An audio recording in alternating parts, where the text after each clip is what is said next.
Just a second. Once we go live, we will start.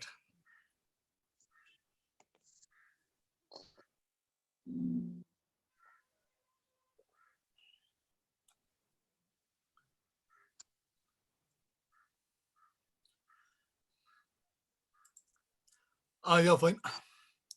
So here, I hope the screen is visible for everyone. Screen, ಎಲ್ಲರಿಗೂ ಕಾಣಿಸ್ತದಲ್ಲ? Yes, Chetan, it's visible. Yes, it is visible. Yeah, fine. Now here, let's actually see the deal, okay? Now, previously, what was basically happening is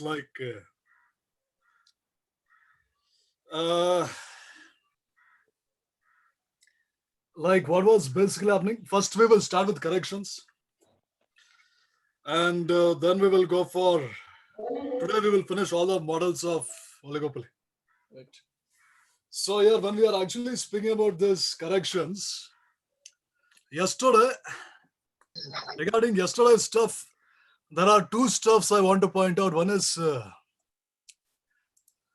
see, basically I'm sharing these videos with some of my friends also. So whatever I feel fit for correcting, I will correct everything. Right. So pointer options, pen. Here, first and foremost is price rigidity. Right. Now, price rigidity, yesterday one of the participants actually told, and I said it is 70 to 80%, right?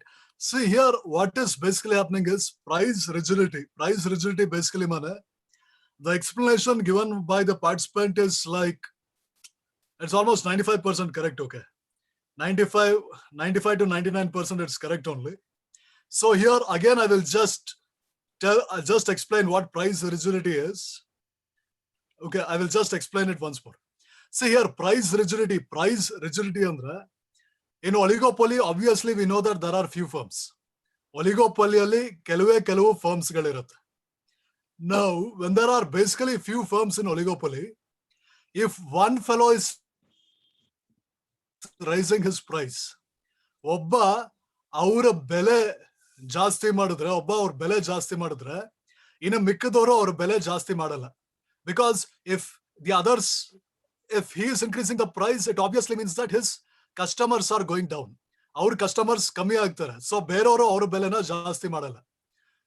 And if one fellow is reducing the price, ಒಬ್ಬ ಬೆಲೆ ಕಮ್ಮಿ ಮಾಡಿದ್ರೆ, obviously is reducing the price to attract the customers. Price ಯಾಕೆ ಕಮ್ಮಿ ಮಾಡಕ್ ಹೋಗ್ತಾ ಇದ್ದಾನೆ? ಬೇರೆ ಕಸ್ಟಮರ್ಸ್ ನ ಅಟ್ರಾಕ್ಟ್ ಮಾಡಕ್ಕೆ ಅವನು ಬೆಲೆನ ಕಮ್ಮಿ ಮಾಡಕ್ ಹೋಗ್ತಾ ಇದ್ದಾನೆ. But the other people are not going to reduce their price. And this is the basically ಇದರಿಂದ ಪ್ರೈಸ್ ರಿಜಿಡಿಟಿ ಆಗುತ್ತೆ ಅಂತ ನನ್ನ ಪಾರ್ಟಿಸಿಪೆಂಟ್ ಹೇಳಿದ್ರು. ನಾವು ಒಪ್ಕೊಳ್ತೀವಿ, ಇದರಿಂದ ಪ್ರೈಸ್ ರಿಜಿಡಿಟಿ ಆಗುತ್ತೆ ಅಂತ. Yes. Now, what I had given is, I said even if he reduces the price, there are two possibilities. ಇವನು ಬೆಲೆ ಕಮ್ಮಿ ಮಾಡಿದ್ರೆ ಅಲ್ಲಿ ಎರಡು ಪಾಸಿಬಿಲಿಟೀಸ್ ಇದೆ. So what are the two possibilities? One is he is having normal profit. Everyone has normal profit. ಅವನು ಬೆಲೆ ಕಮ್ಮಿ ಮಾಡಿದ್ರೆ ಅವನಿಗೆ ನಷ್ಟ ಆಗುತ್ತೆ ಅಂತ. Or second thing is he is enjoying super normal profit. ಅವನು ಸೂಪರ್ ನಾರ್ಮಲ್ ಪ್ರಾಫಿಟ್ ಎಂಜಾಯ್ ಮಾಡ್ತಾ ಇದ್ದಾನೆ. ಅಲ್ಲಿ ಅವನ್ ಬೆಲೆ ಕಮ್ಮಿ ಮಾಡಿದ್ರೆ he is expecting the customers to come to him.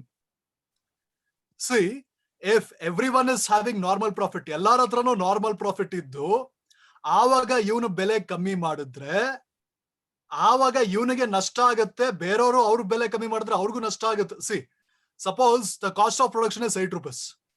Cost of production is 8 rupees for every one. So ಇದು cost of production ಏನೋ 8 ರೂಪಾಯಿ ಇದೆ, ಇವ್ರಿಗೂ ಕಾಸ್ಟ್ ಆಫ್ ಪ್ರೊಡಕ್ಷನ್ ಏನೋ 8 ರೂಪಾಯಿ ಇದೆ. ಆದ್ರೆ ಈಗ ಸೆಲ್ಲಿಂಗ್ ಪ್ರೈಸ್ 8ರಿಂದ ಇವರು 7 ಮಾಡಿದ್ರೆ, ಸೆಲ್ಲಿಂಗ್ ಪ್ರೈಸ್ 7 ಮಾಡಿದ್ರೆ ಹಿಸ್ ಗೆಟಿಂಗ್ ₹1 ರೂಪಾಯಿ ಲಾಸ್ ಆಗುತ್ತೆ. ಆದ್ರೆ ಇವರು they don't want to make loss, so they are not reducing the price. Yeah, situationally in this situation. But suppose that everyone is having super normal profit. ಇವನ್ಗೂ 9 ರೂಪಾಯಿ ಇದೆ, ಇವನ್ಗೂ 9 ರೂಪಾಯಿ ಇದೆ. Cost of production is 8. These are selling at 9 rupees. These are selling at 9 rupees. ಈಗ 9 ರೂಪಾಯಿಂದ ಇವನ್ 8 ರೂಪಾಯಿ ಮಾಡಿದ್ರೆ obviously customers will be attracted to his firm. Customers ಇವ್ರಿಗೆ attract ಆಗ್ತಾರೆ. ಈ ಟೈಮ್ ಅಲ್ಲಿ, in this time, these people, some of these people may not reduce their price. Why? Here I introduced brand loyalty and other practical reasons. So I just wanted to clarify this. Okay. And the other thing is regarding marginal standing facility rate. Right, MSF. See, MSF, there is a correction. I know that I have not taught it, but nonetheless, I'm doing the correction because I'm sharing it with some other people as well. And I don't want people to go have a wrong idea about stuff. Right. ನನ್ನ ತಪ್ಪನ ಬೇರೆಯವ್ರು correct ಮಾಡಿದ್ರು ನಮ್ಗೇನ್ problem ಇಲ್ಲ. And anyway, it is, since I'm sharing the video, I'll just tell. See, marginal standing facility rate. Marginal standing facility rate is basically the interest rate which RBI charges to the banks for overnight lending. Overnight lending ಅಂದ್ರೆ ತುಂಬಾ urgent. See, bank, I'm not going to discuss about bank rate, repo rate, adala discuss ಮಾಡ್ತಲ್ಲ. I will just discuss about marginal standing facility rate in 1 minute. Marginal standing facility rate in addition in ಆಗ್ತಲ್ಲ ಅಲ್ಲಿ. Marginal standing facility rate is the rate which is charged by RBI for overnight lending. Overnight lending basically means emergency. It is for emergency provision ಇರೋದು. ಅತ್ಯಂತ ಅಗತ್ಯವಾಗಿ. So obviously, since it's an emergency provision, RBI does not want the normal banks to misutilize it. Normal banks ಏನಿದೆ ಇದನ್ನ ಮಿಸ್ಯೂಟಿಲೈಸ್ ಮಾಡ್ಕೊಳ್ಬಾರ್ದು ಅದು. So RBI ಏನ್ ಮಾಡುತ್ತೆ, marginal standing facility rate will always be higher than your bank rate or your repo rate. Repo rate ಅಥವಾ bank rate ಗಿಂತ ಇದು ಜಾಸ್ತಿ ಇರುತ್ತೆ. ಇದು ಯಾವತ್ತೂ ಕಮ್ಮಿ ಇರಲ್ಲ ಇದು. It is an emergency rate which is charged by RBI. It will always be higher than your bank rate or repo rate. Emergency ಇಟ್ಟಿರೋದು ಇದನ್ನ ನಾರ್ಮಲ್ ಯೂಸ್ ಗೆಲ್ಲ ಇಟ್ಟಿರೋದು ಇದನ್ನ. So marginal standing facility rate will always be higher. Yesterday I heard it being discussed that it is lower. It is not lower. It will always be higher. Okay. And thank you for the clarity. Huh? Thank you for the clarity, Chetan. Yeah, I mean, whatever. So here, this is basically the stuff, and one has to be careful regarding this, right? And so that is something we have to be. And I don't mind if someone is correcting what I did. I don't mind if it is logical enough. Logical ಆಗಿದ್ದು ಯಾರು ನಾವು ತಪ್ಪು ಮಾಡಿದಾಗ correct ಮಾಡಿದ್ರೆ ನಮ್ಗೇನು problem ಇಲ್ಲ. And that's what my philosophy of learning is. And so that is basically a thing, fine. And here, when we are actually discussing regarding oligopoly. So here, when you are actually discussing about oligopoly as such, oligopoly ಬಗ್ಗೆ ನಾವು ಮಾತಾಡ್ತಾ ಇದೀವಿ ಅಂದ್ರೆ, here, see, duopoly is basically a special case of oligopoly. Duopoly ಏನಿರುತ್ತೆ, oligopoly ಒಂದು special case ಆಗಿರುತ್ತೆ, right? And here, so that is something like which we basically have to understand as such. ಇದನ್ನ ನಾವು ಅರ್ಥ ಮಾಡ್ಕೊಳ್ಬೇಕಾಗುತ್ತೆ. And can anyone tell me what are these models of duopoly? Duopoly models. Can anyone tell me what are the duopoly models which are there? How many duopoly models are there? 5. Huh? 5. Can you name all the duopoly models? Carnot model, Bretland model, Chamberlain model, and Edgeworth model in Colonsiev duopoly model. ಎಲ್ಲಿ ನಾಲ್ಕು ಆಯ್ತಲ್ಲ, ಐದನೇದಲ್ಲೇ Colonsiev duopoly model. ಕೋರ್ನಾಟ್ ಹೇಳಿದ್ರಿ, Bertrand ಹೇಳಿದ್ರಿ, ಚೇಂಬರ್ಲನ್ ಹೇಳಿದ್ರಿ, ಎಡ್ಜ್ವರ್ತ್ ಹೇಳಿದ್ರಿ. ಐದನೇದು ಯಾವುದು? Colonsiev duopoly model. Collusive duopoly model ಆಗಲ್ಲ ಅದು. Collusive duopoly model is not there. There is no model which is called as collusive duopoly model ಅಂತ ಇಲ್ಲ. So ಐದನೇದು ಯಾವುದು? I don't. You don't know? Yeah, fine, no issues. So here, but at least you told 4 or 5. ಅದು Bertrand ಅಂತ ಹೇಳ್ತಾರೆ ಅದನ್ನ. It is called Bertrand. ನೀವೇನೋ ಬೇರೆ ತರ ಸ್ಪೆಲ್ ಮಾಡಿದ್ರೆ. ಈಗ Cournot is there, Bertrand is there, Chamberlain is there, Edgeworth is there. ಆಮೇಲೆ ಇನ್ನೊಂದು Stackelberg. Yeah, fine. Stackelberg is there. So here, Edgeworth and Stackelberg. So these are the 5 models, and you must be familiar with all the 5 because questions can come on any of the 5, right? So questions can basically come on any of the 5 and you have to be like thorough with all the 5, right? And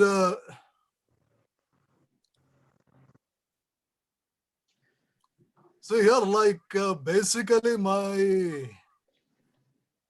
anyway, now here, so let's erase all the ink and let's discuss. Let's start with Cournot model. So Cournot model, this is basically the diagram of Cournot model. Can anyone explain this diagram? Cournot model diagram idu. Yararu idna explain ಮಾಡ್ತೀರಾ ಬೇಗ ಮಾಡ್ಬಿಡಿ. If anyone know about this model, please explain the diagram.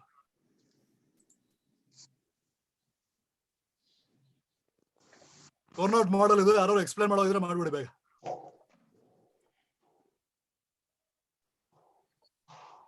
Okay, I don't think anyone knows regarding Cournot model. So here, when we are actually speaking about this Cournot model, right? ಇಲ್ಲಿ Cournot model ಬಗ್ಗೆ ನಾವು ಮಾತಾಡ್ತಾ ಇದೀವಿ ಅಂದ್ರೆ, see, Cournot model is basically given by, it's actually given by a French economist, okay? French economist, even his name was Cournot and he actually gave this. And Cournot model ಅಲ್ಲಿ, there are some assumptions in Cournot model. Cournot model ಅಲ್ಲಿ ಕೆಲವು assumptions ಇರುತ್ತೆ. See, assumptions are, there are only 2 firms.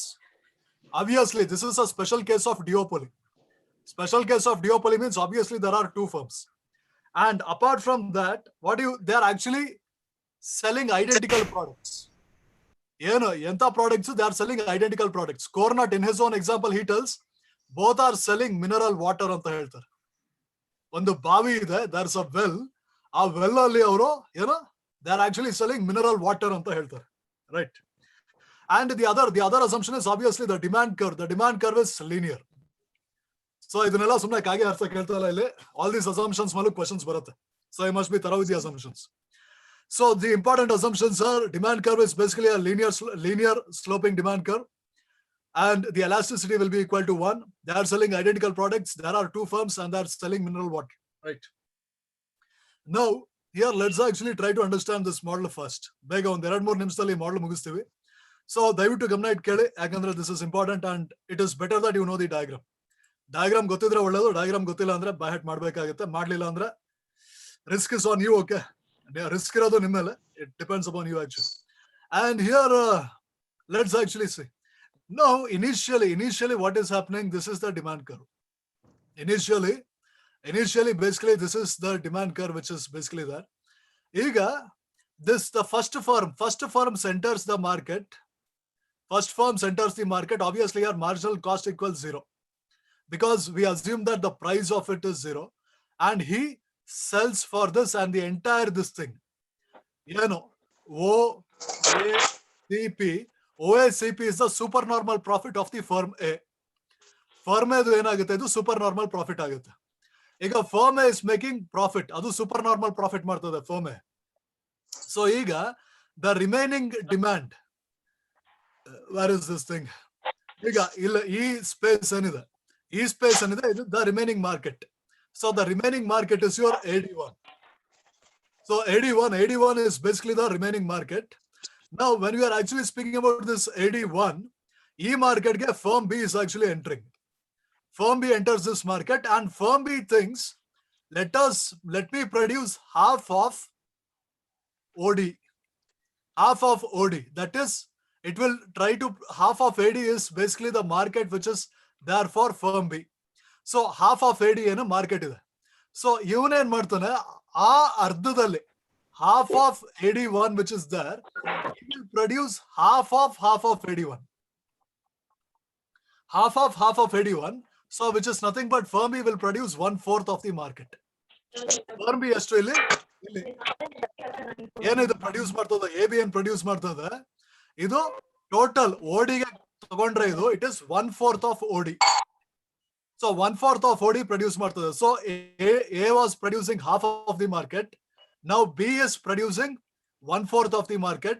So ಈಗ supply, total supply ಏನಾಯ್ತು, 3/4 ಆಯ್ತು. So when the supply became 3/4, ಏನಾಗಿದೆ, supply ಜಾಸ್ತಿ ಆಗೋಯ್ತು ಈಗ.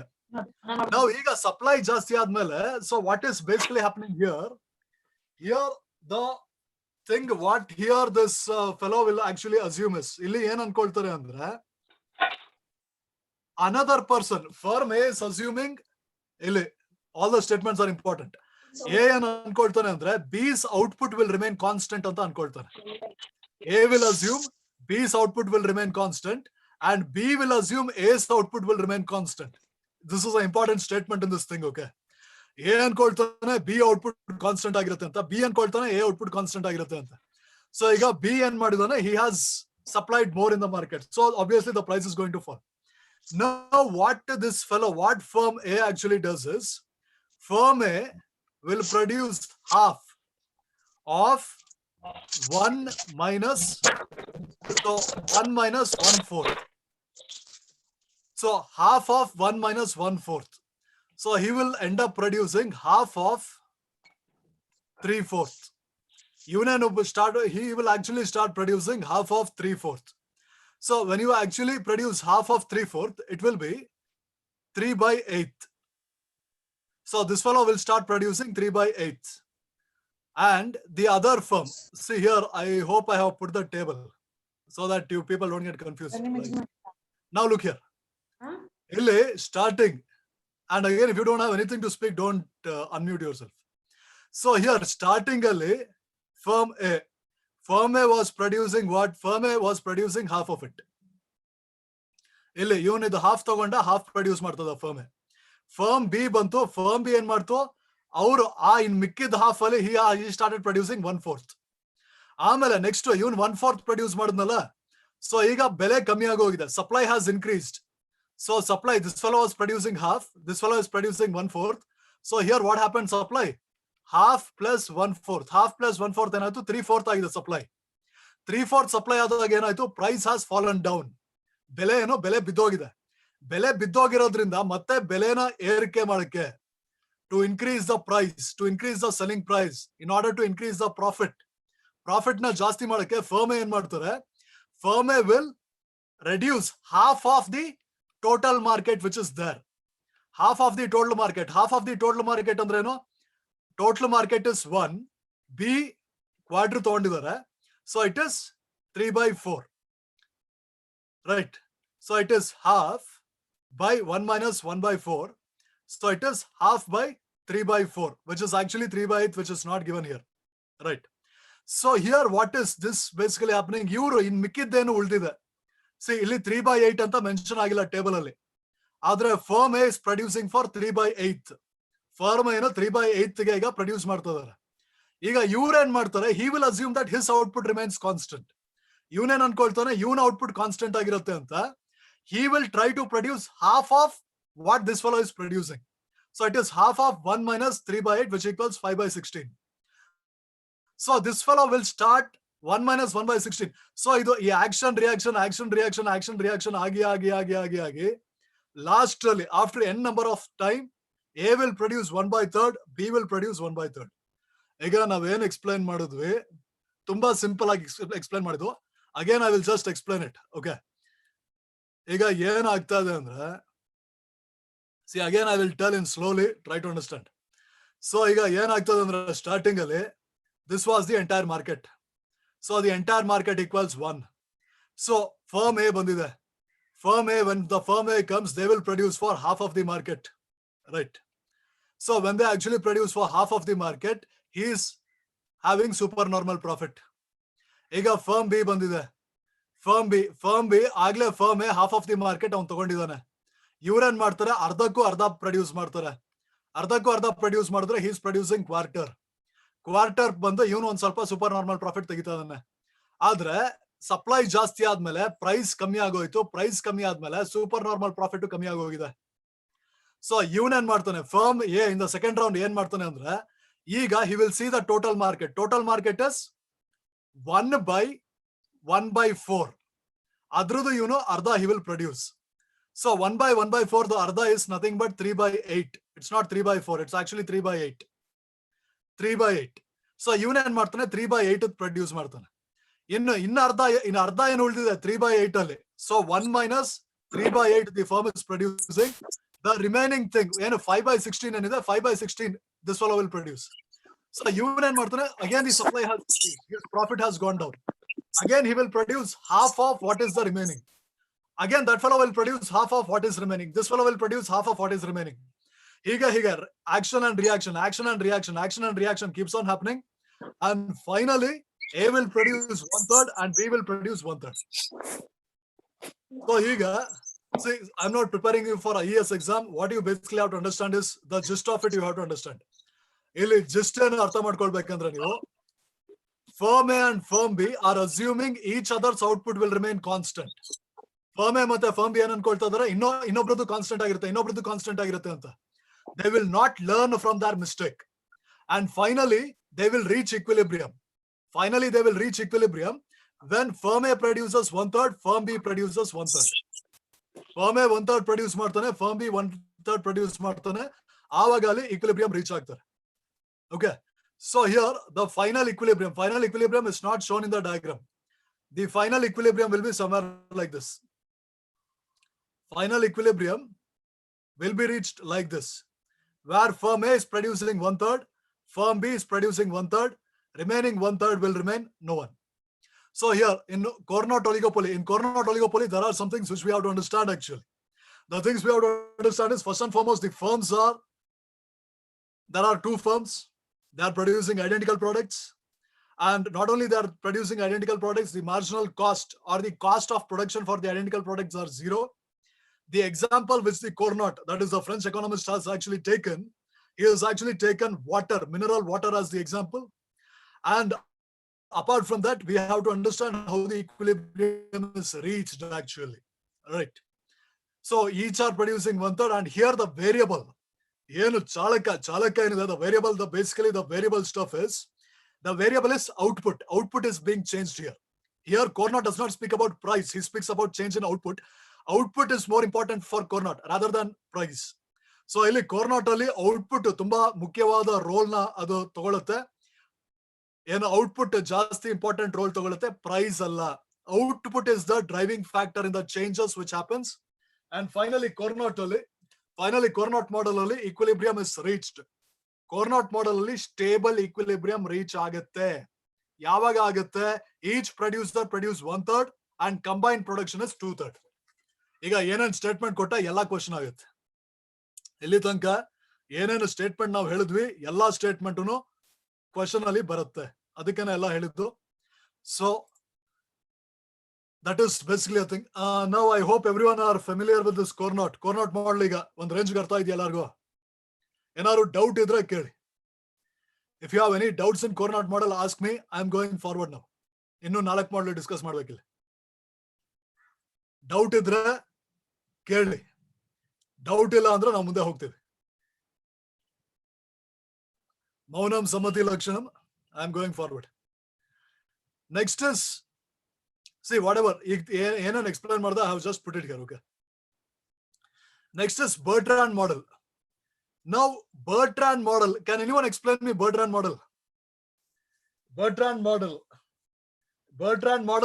can anyone explain me what is Bertrand model? Okay, can anyone explain me what is this A3 represent? ಈ A3 curve ಹೆಸರು ಯಾರು ಹೇಳ್ತೀರಾ? ಡಯಾಗ್ರಾಮ್ ನೋಡಿದಿರಾ ನೀವು? ಬರ್ಟ್ರಾಂಡ್ ಡಯಾಗ್ರಾಮ್ ನೋಡಿದಿರಾ? I am asking, what does this A3 symbolise? ಈ curve ಏನಿದು? Indifference curve, isoquant curve, ಯಾವ ಕರ್ವ್ ಇದು?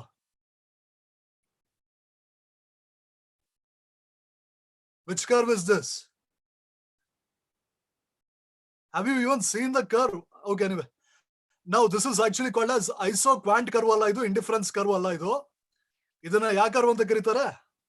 Bertrand uses which curve? Okay, what is this A1? E line draw agidiyalla. What is this line actually? What is the name of this? And e B line draw agidiyalla. What is the name of this? All these are important stuff. That's why I am discussing this.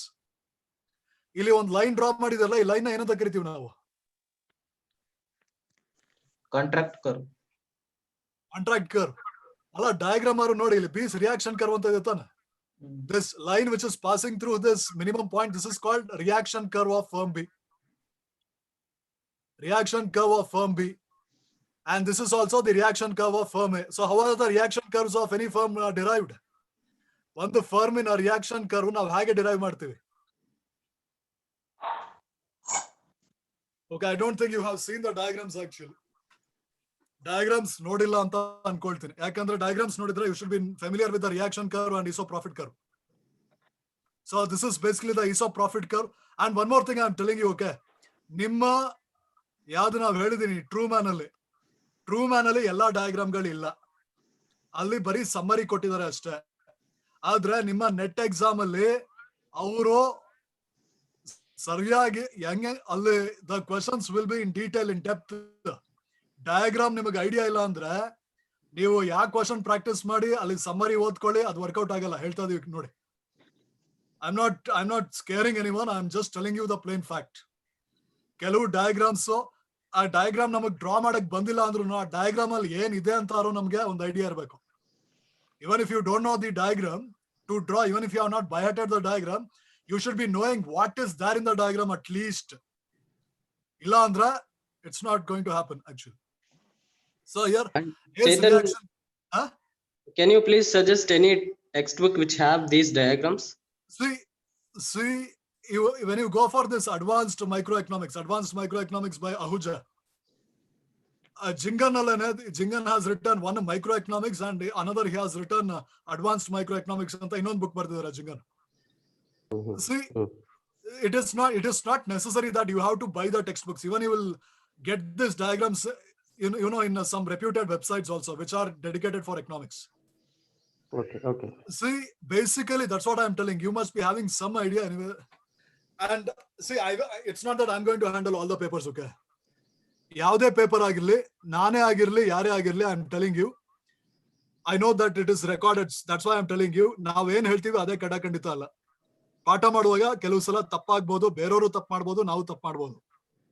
ಆದ್ರೆ ನಾವು ಏನ್ ತಪ್ಪು ಮಾಡ್ತೀವಿ ಅದನ್ನ ತಿದ್ಕೊಳ್ಳಕ್ಕೆ ನಾವು ಸಾಕಷ್ಟು ಪ್ರಯತ್ನ ಪಡ್ತೀವಿ. So here what is basically happening is, first of all, whatever we are telling, you just focus on the topic. And second thing is, you just analyse whether I am speaking rationally or not. And you just cross check. ಅದಕ್ಕೆ ಹೇಳೋದು ನಾವು ಏನ್ ಪಾಠ ಮಾಡ್ತೀವಿ ಅದನ್ನ ಒಂದ್ಸಲ ಓದಿ ಎಲ್ಲಾರು ಅಂತ. So once you read, you will have a cross idea whatever I have told is right or wrong. That's why I'm telling reading is very important actually. Now here, anyway, see, ಎಲ್ಲಾನು ನೀವು text book ಖರೀದಿ ಮಾಡ್ಬೇಕಂತ ಏನಿಲ್ಲ, because I know the financial condition is critical for most of the people. ಅದಕ್ಕೆ Google ಇದೆ, you have some reputed websites like Economic Discussion ಅಥವಾ your article.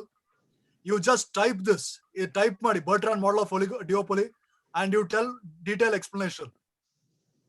If you have textbooks, well and good, you refer from the textbooks. Otherwise you refer from the internet. You should be knowing some diagrams are important, right?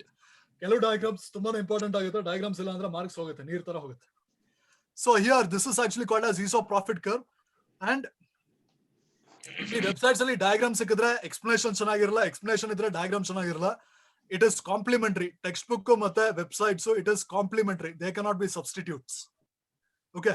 Anyway, so thing is here, A's reaction curve. So how is reaction curve derived? See, A's reaction curve is actually the function of B firm's output.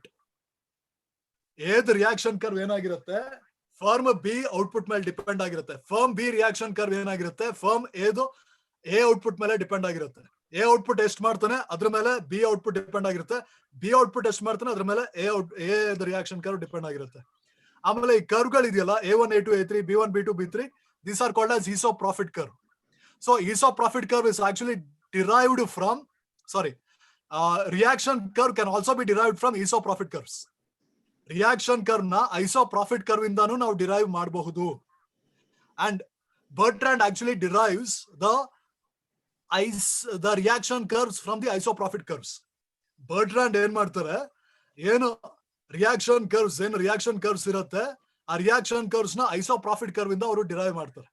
Okay, see, there are some things, these are some of, and what is iso profit curve? Iso profit curve basically is a curve where any point, ಇಲ್ಲಿ A1 ಅಲ್ಲಿ A ಇರ್ಬೋದು, B ಇರ್ಬೋದು, C ಇರ್ಬೋದು, any point will give the firm the same level of profit. Iso profit means equal profit. Any point in the curve is actually going to give him equal profit. ಯಾವುದೇ point ಇರ್ಬೋದು firm ಅಲ್ಲಿ ಅವನಿಗೆ equal profit ಕೊಡುತ್ತೆ.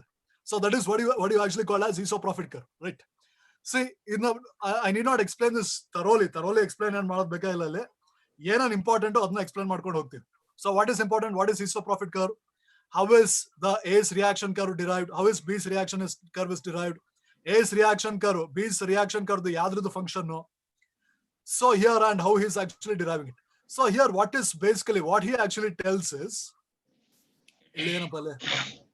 erase all link. So what he actually tells is, see, he actually tells this is the firm A's reaction curve, okay? Idu firm A the reaction curve, idu firm B the reaction curve. Okay, that is one more thing I had to explain. See here, when this thing is happening, see here, B is the optimum point of production. Ega, let us assume that firm B is producing at price B. Firm B ಏನ್ ಮಾಡ್ಕೊಂಡಿದ್ದಾರೆ, ಅವರು ಬೆಲೆನ B ಅಂತ fix ಮಾಡ್ಕೊಂಡಿದ್ದಾರೆ ಅಂತ ಅನ್ಕೊಳ್ಳೋಣ. B ಅಂತ fix ಮಾಡ್ಕೊಂಡಿದ್ರೆ, so A will get to the same level of profit as B when his price is A1. So when his price is A1 and when the B has price as B2, he will get profit A. Now suppose the fellow B belena B2 in the PB1 ge kami marda. Now if he reduces the price, even firm A can also get the same level of profit. Ade level of profit he can get by increasing his price from PA1 to PA2. ಅವನು ಬೆಲೆ ಕಮ್ಮಿ ಮಾಡಿದ್ರುನು ಇವನು ಬೆಲೆ ಜಾಸ್ತಿ ಮಾಡಿದ್ರೆ he can actually get the same level of profit. Now when see this is actually called as, there is this price rigidity or something. Anyway, this is the detail agi I have not seen any questions, so okay, forget it. Sumna nimna confuse madod beda. And besides, like, even I don't have much clarity here. Even I don't have much clarity, but what you should be knowing is A's reaction curve is how it's derived, B's reaction curve. I will explain this properly in the next class. This portion I had to revise ಮಾಡಬೇಕಿತ್ತು, ನಾವು revise ಮಾಡಿಲ್ಲ ಇದನ್ನ. I will just explain this portion again, but what is more important is you have to know how A's reaction is derived, B's reaction is derived, isoquant andre eno, and finally what he is telling. Now finally what he is telling is, and one more thing I have to explain, another important thing is, look here. Now when A's reaction curve is sloping somewhat rightward, A's reaction curve rightward slope ide. Now A's reaction curve rightward slope ide. What does it actually mean? It actually means that as A output jasti agta, as A's output increases, B's market share decreases. B's market share decreases or B's output reduces. This is what it actually means. B's reaction curve is nothing but it is showing their output in relation to other firms' output. Reaction curve andreno, ಒಂದು ಫರ್ಮಿನ output ಬೇರೆ firm output ಮೇಲೆ ಹೇಗೆ ಆಧಾರಿತವಾಗಿರುತ್ತೆ ಅಂತ reaction curve ಹೇಳೋದು. So ಇಲ್ಲಿ ಈ reaction curve ಈಗ slope ಯಾಕೆ ಹೇಗೆ ಮಾಡ್ತದೆ ಅಂದ್ರೆ, if the statement comes B's reaction curve is sloping rightward, it basically means B's output is increasing, B's market share is increasing, and A's output is reducing, A's market share is reducing. ಇದು ಏನಿದೆ ರೈಟ್ವರ್ಡ್ slope ಆಗ್ತಾ ಇದೆ. ಯಾಕೆ ಆಗ್ತಾ ಇದೆ ಅಂದ್ರೆ, ಏದು ರೈಟ್ವರ್ಡ್ slope ಆಗ್ಲಿ ಅಥವಾ ಬಿದು ರೈಟ್ವರ್ಡ್ ಸ್ಲೋಪ್ ಆದ್ರೆ ಬೇರೆ ಫರ್ಮಿನ ಔಟ್ಪುಟ್ ಕಮ್ಮಿ ಆಗ್ತದೆ, ಬೇರೆ ಫರ್ಮಿನ ಮಾರ್ಕೆಟ್ ಶೇರ್ ಕಮ್ಮಿ ಆಗ್ತದೆ, ಇದ್ರ ಫರ್ಮಿನ ಔಟ್ಪುಟ್ ಜಾಸ್ತಿ ಆಗ್ತದೆ, ಇದ್ರ ಫರ್ಮಿನ ಮಾರ್ಕೆಟ್ ಶೇರ್ ಜಾಸ್ತಿ ಆಗ್ತದೆ. So that is the thing. And when a firm reduces its price, other firm, how it reacts, this I will explain properly in the next class. I got a bit confused here. Revision ಮಾಡಬೇಕಿತ್ತು class ಗಿಂತ ಮುಂಚೆ. I have not revised, so obviously. So here that is basically a thing, right? So this much at least you must be having clarity. And finally, yeah, anyone have any doubts here? Yes, here I am Gopi. Yeah.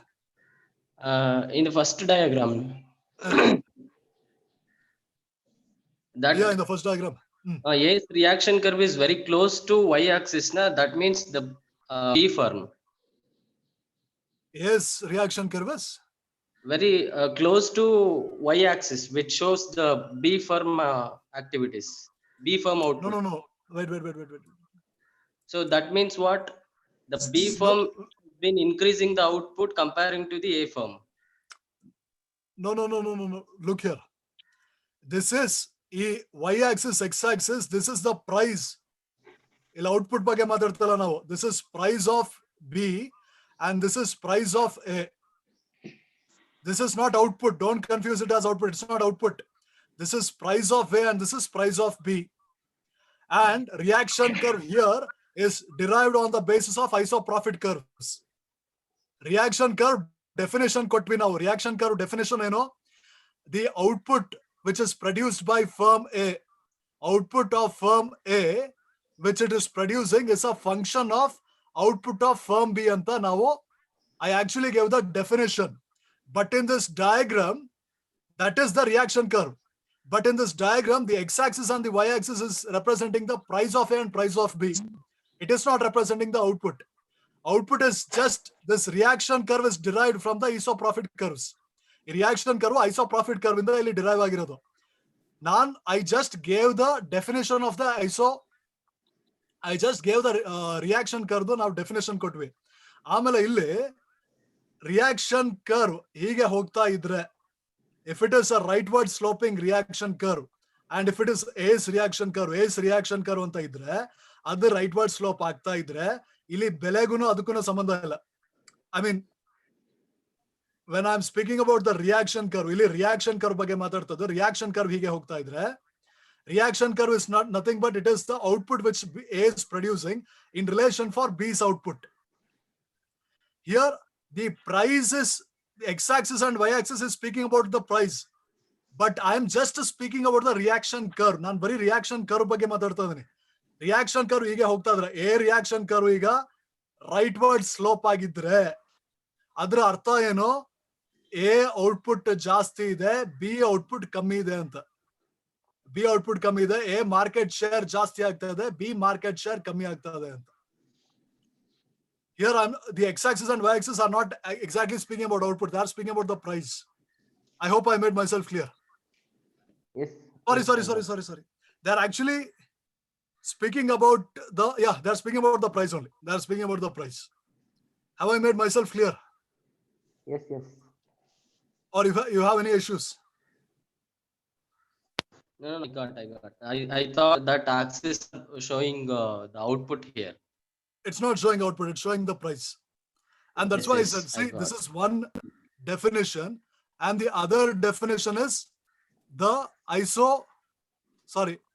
reaction curve can be derived from the minimum optimum profit. If I draw from optimum profit, even then I can derive the reaction curve. Okay.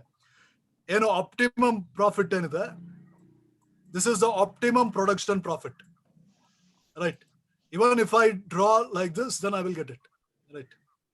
So here, and finally, what you basically have to understand is, even the Bertrand model, here, even in the Bertrand model, what he actually thinks is, even he thinks it is a stable equilibrium.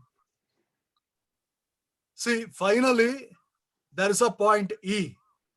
Even if he goes up, even B goes up, or whatever the contractions or whatever the fluctuations happen, the forces act and react, and they will have the equilibrium at E will be achieved. See, illi key point. How the equilibrium is achieved, I will just explain this. This I have less clarity. Clarity ಈಗ ಕಮ್ಮಿ ಇದೆ. This portion actually shows how the equilibrium is achieved. ಬೆಲೆ ಕಮ್ಮಿ ಆದ್ರೆ, ಬೆಲೆ ಜಾಸ್ತಿ ಆದ್ರೆ ಹಾಗೆ equilibrium achieve ಆಗುತ್ತೆ ಅಂತ. This I will explain tomorrow. ಇದನ್ನ ನಾವು ನಾಳೆ explain ಮಾಡ್ತೀವಿ. But the thing is, because of some mechanism which is happening here, ಈ mechanism ಏನು ಆಗ್ತಾ ಇದೆ ಇಲ್ಲಿ, because of that mechanism, if the price increase or the price reduce, the reaction curves of A and B act and react upon each other, and the equilibrium is reached. ಏನು ಅಲ್ಲಿ equilibrium ಒಬ್ರ ಮೇಲೆ ಒಬ್ರು act ಮಾಡಿ react ಮಾಡಿ ಏನಾಗುತ್ತೆ, equilibrium reach ಆಗುತ್ತೆ. In a Bertrand model, there are some important things which you should be knowing. So what are the important things you must be knowing? There are two firms which are selling homogeneous products. Andre identical products na ibbrunali marta idare. And so that is one thing which you basically have to understand here. And the other thing is, here the variable is price. Illi what is determining the stuff? The price is determining the stuff. prices determining the movement, prices forcing the movements of output. But previous Cournot model alli output was forcing the movements in price. Cournot model output is important and here the price is important. Illi bele important variable and in Cournot output is the important variable. This is a very important thing and we must be thorough with this. Idu tumbane important agirutte, iduna thorough agirbeku. So the one thing I did not explain here, I explained all the important stuff. Only thing I did not explain is how the equilibrium is reached. How the equilibrium is managed.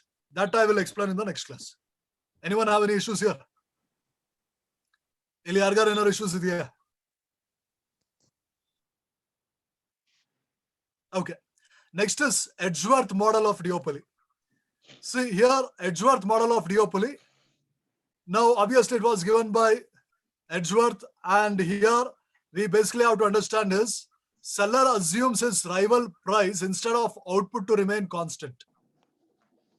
So here, illunu enagtade Bertrand model is assuming the price is actually assuming the price of the other seller is constant. Illi enu A is assuming B's price is constant, B is assuming A's price is constant. See, Edgeworth and you, Cournot, be careful. Cournot alli ಏನು ಅನ್ಕೊಳ್ತಾನೆ? B's quantity remains constant, B ಏನು ಅನ್ಕೊಳ್ತಾನೆ? A's quantity remains constant. ಆಮೇಲೆ the Bertrand, sorry, this is Cournot, this is Edgeworth. Bertrand, and when we are actually speaking about the Bertrand is a dynamic equilibrium. Dynamic equilibrium. So this nuances you must be knowing. You must be able to compare what is happening in Bertrand. Bertrand is speaking about some reaction curves. Ali reaction curves. One is reacting with the other. One is reacting with the other. And what is Cournot? When we are actually speaking about the Cournot is assuming output to be constant. And Edgeworth is assuming price to be constant. That is why I said you must be familiar with the diagrams. Adikka diagrams na bayat ಮಾಡಬೇಕು. Diagrams na bayat ಮಾಡಲಿಲ್ಲ ಅಂದ್ರೆ ಯಾವುದು ಏನಕ್ಕೆ ಅಂತ ಗೊತ್ತಿರಲ್ಲ ಅಲ್ಲಿ. ಎಲ್ಲಿ ಏನು ಆಗ್ತದೆ ಗೊತ್ತಿರಲ್ಲ. Right. So that is basically a thing. And so here Bertrand is assuming the price to be constant instead of output to remain constant. And output remains constant in Cournot. They will confuse like that only. Vandana ಇನ್ನೊಂದಕ್ಕೆ ಹಾಕಿ he remains constant ಅಂತ ಬರೋದು net ಅಲ್ಲಿ questions. So here, can anyone explain me this diagram? Edgeworth model of duopoly. Edgeworth model of duopoly, can anyone explain the diagram? ಯಾರಾದ್ರು explain ಮಾಡೋಗಿದ್ರೆ ಮಾಡ್ಬಿಡಿ, ಬೇಗ ಮುಗಿಸ್ಕೊಂಡು ಹೋಗೋಣ.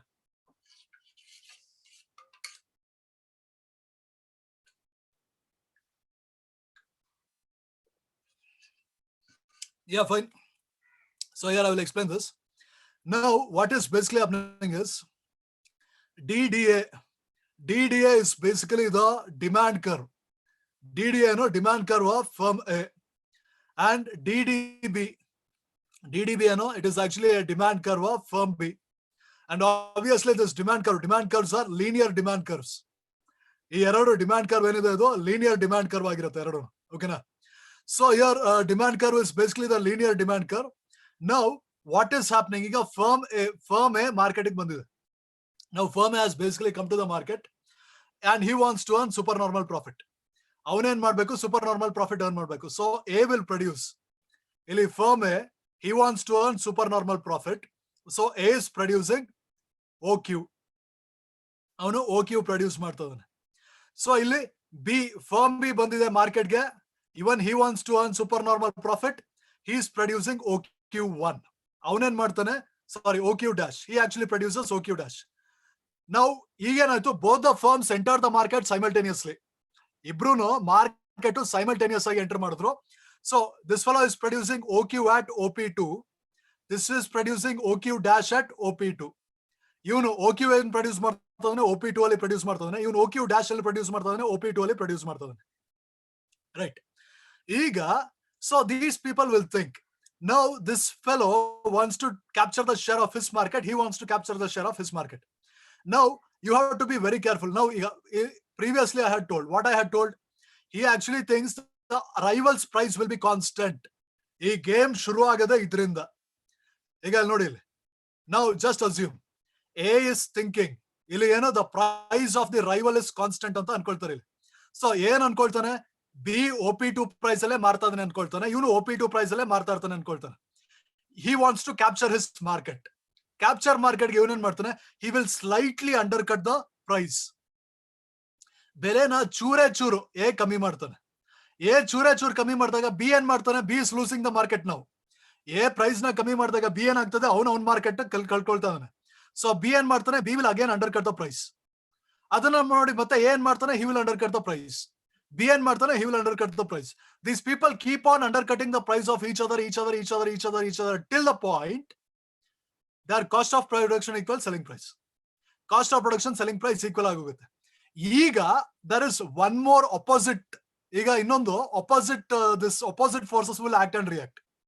ಈಗ ಫಸ್ಟ್ ಏನಾಯ್ತು, ಇಬ್ರು ಮಾರ್ಕೆಟ್ ಬಂದಿದ್ರು, ಇಬ್ರು OP2 ಅಲ್ಲಿ ಮಾರ್ತಾ ಇದ್ರು. ಒಬ್ಬ ಅನ್ಕೊಂಡ ಇನ್ನೊಬ್ಬ ಬೆಲೆ ಕಾನ್ಸ್ಟೆಂಟ್ ಇಟ್ಕೊಳ್ತಾನೆ, ಅವ್ನ್ ಅನ್ಕೊಂಡ ಇವನ್ ಬೆಲೆ ಕಾನ್ಸ್ಟೆಂಟ್ ಇಟ್ಕೊಳ್ತಾನೆ. ಆಮೇಲೆ ಇನ್ನೊಬ್ಬ ಏನ್ ಮಾಡ್ದ, ಅವನ ಬೆಲೆ ಒಂದ್ ಚೂರ್ ಕಮ್ಮಿ ಮಾಡ್ದ ಮಾರ್ಕೆಟ್ ಶೇರ್ ಜಾಸ್ತಿ ಮಾಡಕ್ಕೆ. ಇನ್ನೊಬ್ಬ ಏನ್ ಮಾಡ್ದ, ಅವನ ಬೆಲೆ ಇನ್ನೊಂದ್ ಚೂರ್ ಕಮ್ಮಿ ಮಾಡ್ದ. ಹಿಂಗೆ ಕಮ್ಮಿ ಮಾಡ್ತಾ ಈಗ ಏನ್ ಮಾಡ್ಕೊಂಡ್ ಬಿಟ್ಟಿದ್ದಾರೆ, ಸೆಲ್ಲಿಂಗ್ ಪ್ರೈಸ್ ಈಕ್ವಲ್ಸ್ ಹಿಂಗಾಗಿದೆ. ಬಟ್ ಸ್ಟಿಲ್ ಈಗ್ಲೂ ಅವ್ರು ಸುಮ್ನೆ ಇರಲ್ಲ. ಪರ್ಫೆಕ್ಟ್ ಕಾಂಪಿಟೇಷನ್ ಅಲ್ಲಿ ಹಿಂಗಾದ್ರೆ ಸುಮ್ನೆ ಆಗೋಗ್ತಾರೆ. ಪರ್ಫೆಕ್ಟ್ ಕಾಂಪಿಟೇಷನ್ ಹಿಂಗಂದ್ರೆ normal profit case close. Normal profit case close ಎಲ್ಲಿ, ಪರ್ಫೆಕ್ಟ್ ಕಾಂಪಿಟೇಷನ್ ಅಲ್ಲಿ.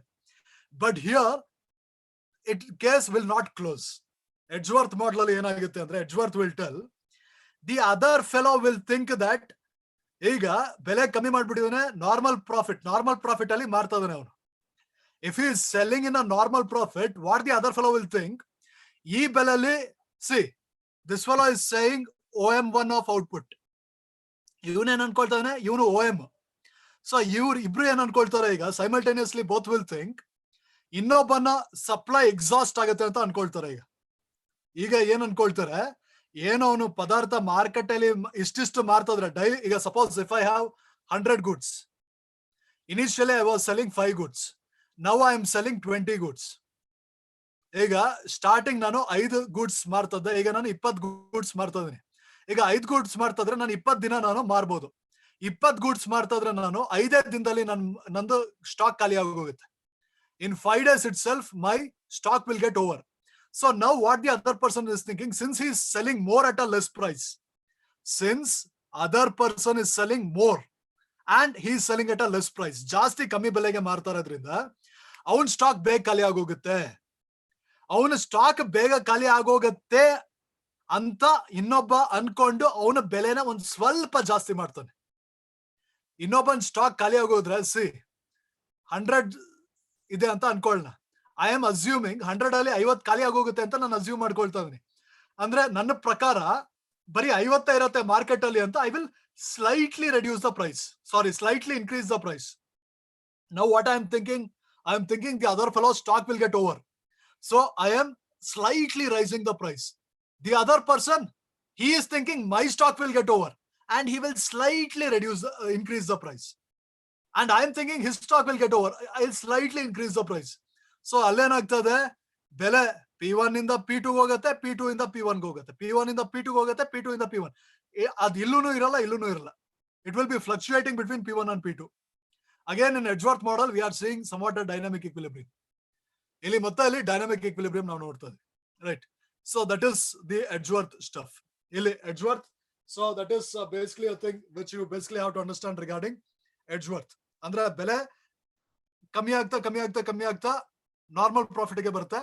ಆಮೇಲೆ ಇನ್ನೊಬ್ಬ ಏನ್ ಅನ್ಕೊಳ್ತಾನೆ, ಇನ್ನೊಬ್ಬಂದು ಔಟ್ಪುಟ್ ಅಲ್ಲಿ ಜಾಸ್ತಿ ಆಗುತ್ತೆ ಅಂತ, ಎಕ್ಸಾಸ್ಟ್ ಆಗೋಗುತ್ತೆ ಅಂತ, ಔಟ್ಪುಟ್ ಎಕ್ಸಾಸ್ಟ್ ಆಗೋಗುತ್ತೆ, ಸ್ಟಾಕ್ ಕಮ್ಮಿ ಆಗೋಗುತ್ತೆ ಅಂತ ಬೆಲೆ ಒಂದ್ ಸ್ವಲ್ಪ ಜಾಸ್ತಿ ಮಾಡ್ತಾನೆ. ಇನ್ನೊಬ್ಬ ಅವಂದೇ ಮುಗ್ದೋಗುತ್ತೆ ಅಂತ ಇವನ್ ಜಾಸ್ತಿ ಮಾಡ್ತಾನೆ. So here and finally if I have to tell in a proper sentence ಅಂದ್ರೆ it is not even dynamic equilibrium. ಇಲ್ಲಿ ಮೇಲ್ ಹೋಗ್ತದೆ ಕೆಳಗೆ ಬರ್ತದೆ, it's fluctuating like this. And even you don't know which is the trough and which is this thing.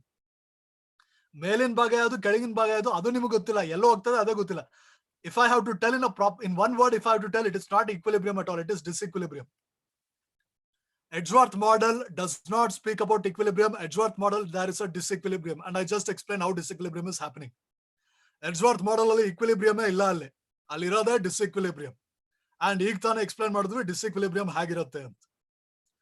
And you should be knowing ಯಾವ model equilibrium ಇದೆ, ಯಾವ model disequilibrium ಇದೆ. ಇದೆಲ್ಲ ಗೊತ್ತಾಗ್ಬೇಕಂದ್ರೆ ಡಯಾಗ್ರಾಮ್ ನೀವು ಪರ್ಫೆಕ್ಟ್ ಆಗಿರ್ಬೇಕು. ಪರ್ಫೆಕ್ಟ್ ಆಗಿಲ್ಲ ಅಂದ್ರೆ ಹರೋಹರ. Now here what is basically happening? Now anyone have any doubts in this diagram? ಯಾರಿಗಾರು ಈ diagram ಅಲ್ಲಿ ಏನಾದ್ರು ಡೌಟ್ ಇದೆಯಾ? What about the equilibrium models of the first two models, Carnot and Bretland? See, Carnot model, as I said earlier, where is this?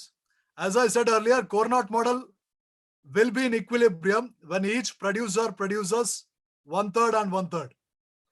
You know 1/3, on 1/3. Total production becomes 2/3. No, whether Total production must be 2/3 and 1/3 and 1/3. The equilibrium is stable. stable. Okay. The equilibrium is stable.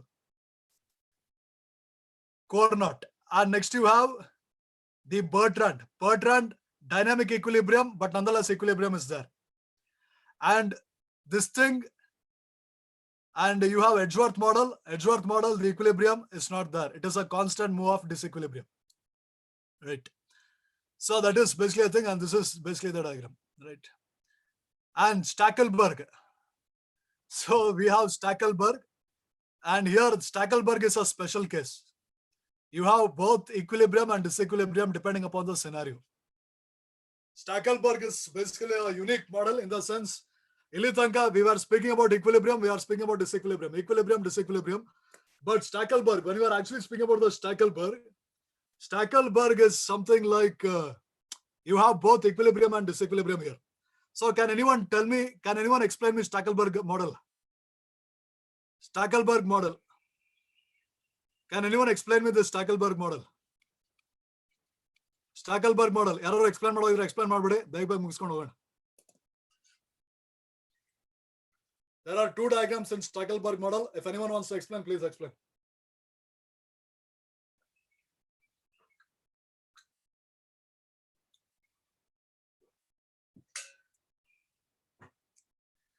See, actually, I'm surprised because we have master students also.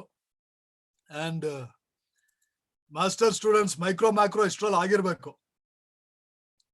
PhD students revision ಮಾಡ್ಕೊಂಡಿಲ್ಲ ಅಂತ ಅನ್ಕೊಳ್ಳೋಣ, ಪರವಾಗಿಲ್ಲ. Master students ಓದ್ತಾ ಇದ್ರ ತಾನೆ ನೀವು, micro macro ಆಗಿರ್ಬೇಕು ತಾನೆ. Still even you people are also not explaining. Anyway, explain ಮಾಡೋದು ಬೇಡ. I will just ask a simple question. What is this line actually showing? ಈ ಲೈನ್ ಏನ್ ತೋರಿಸ್ತದ? What is this line showing?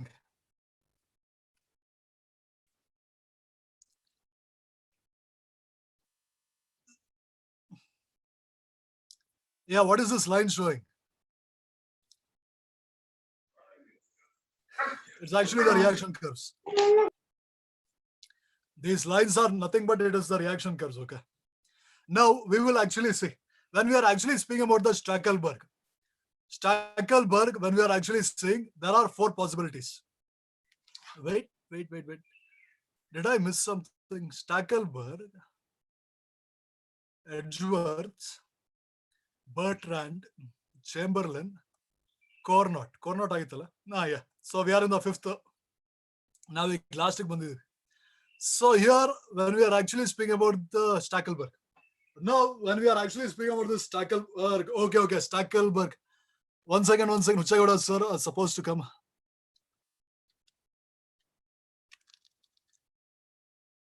Okay, at least I finished 4 models. It was a bit fast only, I went. So here, till Huchegowda sir comes, I will finish this. Or, okay, Stackelberg, idu ಒಂದು 5 ನಿಮಿಷ ಬೇಕು discuss ಮಾಡಕ್ಕೆ. Let's go for questions. Now let's see the questions, okay. I think this questions ಆಗಿತ್ತು ಅನ್ಸುತ್ತೆ. Natural tendency to collude. Okay, ಇದಾಗಿತ್ತು. Till Huchegowda sir comes, let's discuss a question, okay? Okay, tell me this thing. There is a natural tendency to collude under oligopoly. Interdependence of firms in oligopolistic market. So both A and R are correct. R is not the correct explanation. A and R are correct. R is the correct explanation. A is correct. R is incorrect. A is incorrect. R is correct. What is the answer? Read the question. Read the assertion. Read the reasoning and tell me. What is the answer?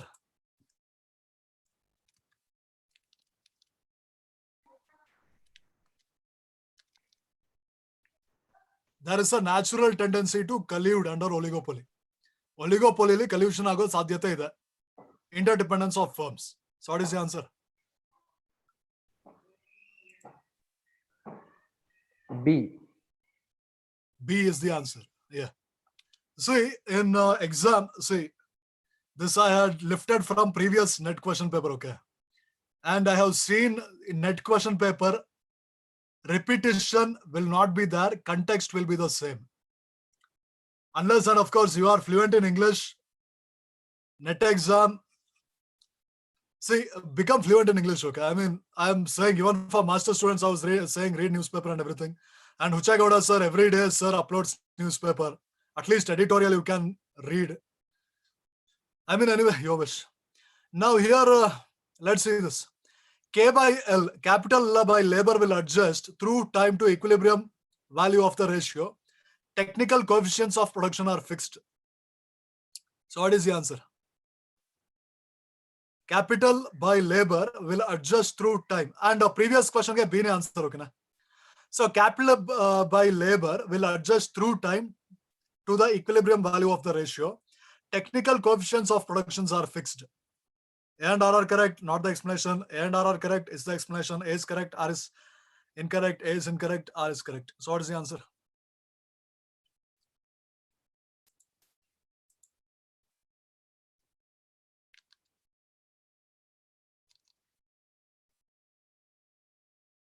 Capital by labor will adjust through time to equilibrium value of the ratio.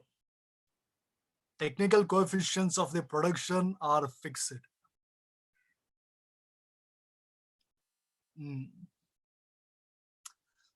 So what's the answer? Anyway, I don't want to tell the answer. I want even you to put some hard work. Yalla nave heludra sari hogalla. You tell me, you think about it, you read something about it, and you tell me. Because marginal rate of technical substitution agide, capital by labor agide. ಈಗಲೂ ನೀವು ಟ್ರೈಯೂ ಮಾಡ್ತಲ್ಲ, ಒಬ್ರು ಟ್ರೈಯೂ ಮಾಡ್ತಲ್ಲ. See, you just read about it and tell. Now I will go for the discussion. So here, because I want you people to tell, even for telling also you people are hesitant. Good morning ಹೇಳ್ತೀವಿ, good morning ಹೇಳಲ್ಲ. Thank you ಹೇಳ್ತೀವಿ, thank you ಹೇಳಲ್ಲ. ಅದೆಲ್ಲ ಹಾಳಾಗೋಗ್ಲಿ. I am asking that option, ಒಂದು option ಹೇಳಿ, A, B, C, D, ಅದ್ರಲ್ಲಿ ಯಾವ್ದಾರು ಒಂದ್ರಲ್ಲಿ ಹೇಳಿ, ಅದನ್ನು ಹೇಳಲ್ಲ ನೀವು. You just tell me some option and I will discuss that question tomorrow.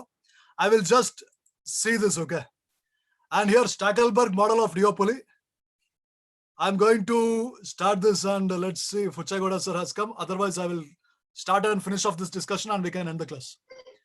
Now here, there are 4 possibilities here. Both are leaders, both are followers. Firm A is leader, firm B is follower, firm A is follower, firm B is leader. ಇಲ್ಲಿ 4 possibility ಇದೆ. When you are speaking about Stackelberg. Again, I'm hearing my echo for some good reason. I don't know who is watching YouTube here. Now here, look here. What is basically happening in Stackelberg model of duopoly? Illi, there are 4 possibilities. There are 4 possibilities, okay? Diagram gottidre uttama. Diagram gottilla andru at least ishtaru ನೆನಪಿಟ್ಕೊಳ್ಬೇಕು. There are 4 possibilities. Now both are leaders. Now both are leaders. It is a case of disequilibrium. Both are leaders andre disequilibrium.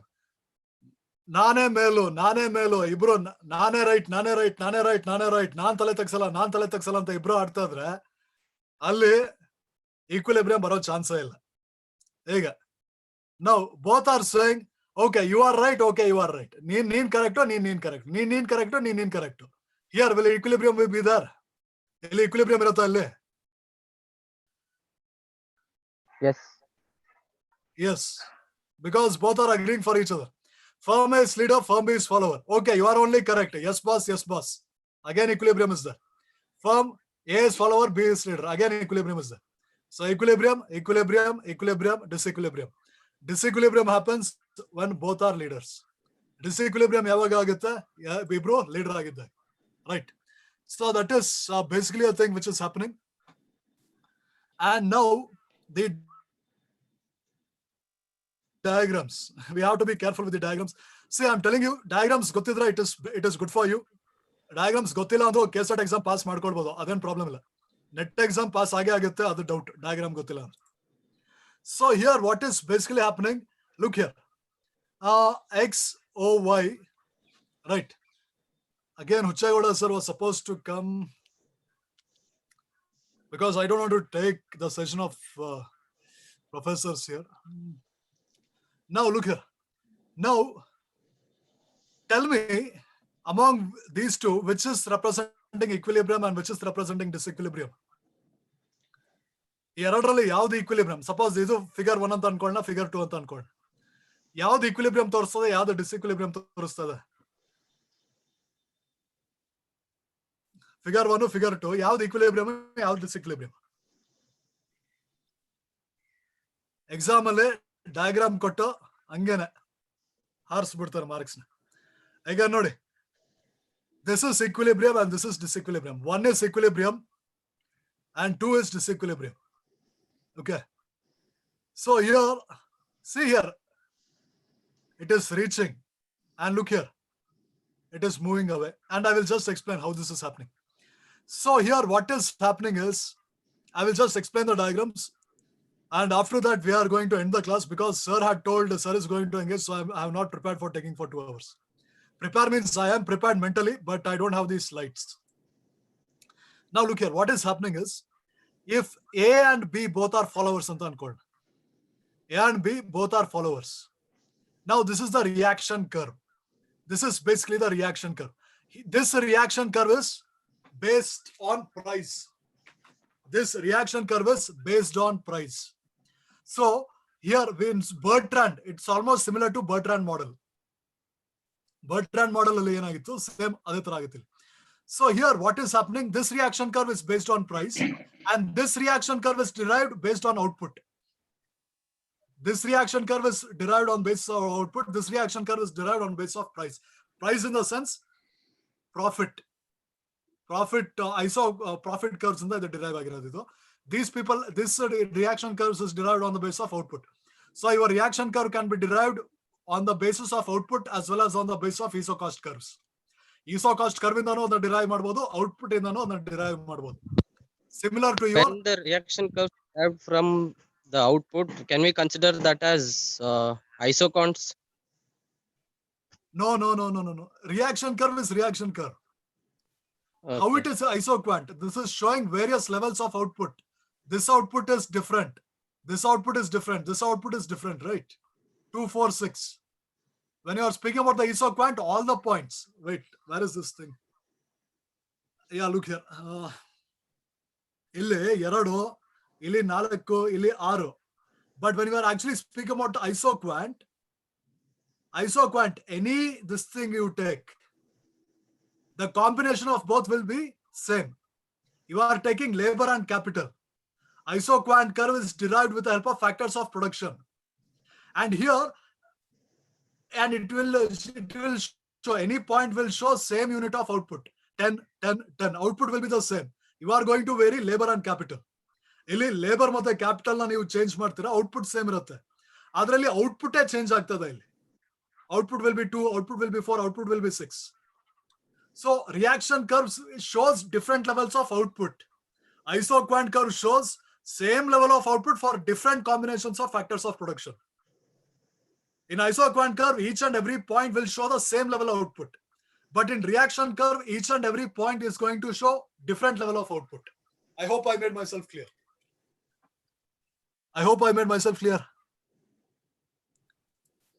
ನಾವು ಹೇಳಿದ್ದು ಅರ್ಥವಾಯ್ತೆ? ನಾವು explanation ಕೊಟ್ಟಿದ್ದು ನಿಮ್ಗೆ ಅರ್ಥವಾಯ್ತಾ?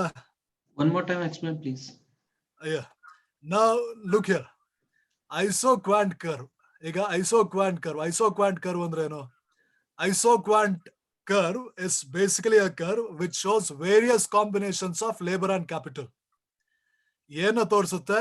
ಬೇರೆ combination ನ ತೋರಿಸುತ್ತೆ, labour ಮತ್ತೆ capital. ಇಲ್ಲಿ ಲೇಬರ್ ಚೇಂಜ್ ಆಗ್ತದೆ, ಕ್ಯಾಪಿಟಲ್ ಚೇಂಜ್ ಆಗ್ತದೆ. ಸಾರಿ, ಲೇಬರ್ ಚೇಂಜ್ ಆಗ್ತದೆ, ಕ್ಯಾಪಿಟಲ್ ಚೇಂಜ್ ಆಗ್ತದೆ. ಇಲ್ಲೂ ನನಗೆ 10 ಯೂನಿಟ್ಸ್ ಔಟ್ಪುಟ್, ಇಲ್ಲೂ ನನಗೆ 10 ಯೂನಿಟ್ಸ್ ಔಟ್ಪುಟ್, ಇಲ್ಲೂ ನನಗೆ 10 units output. Output will remain constant.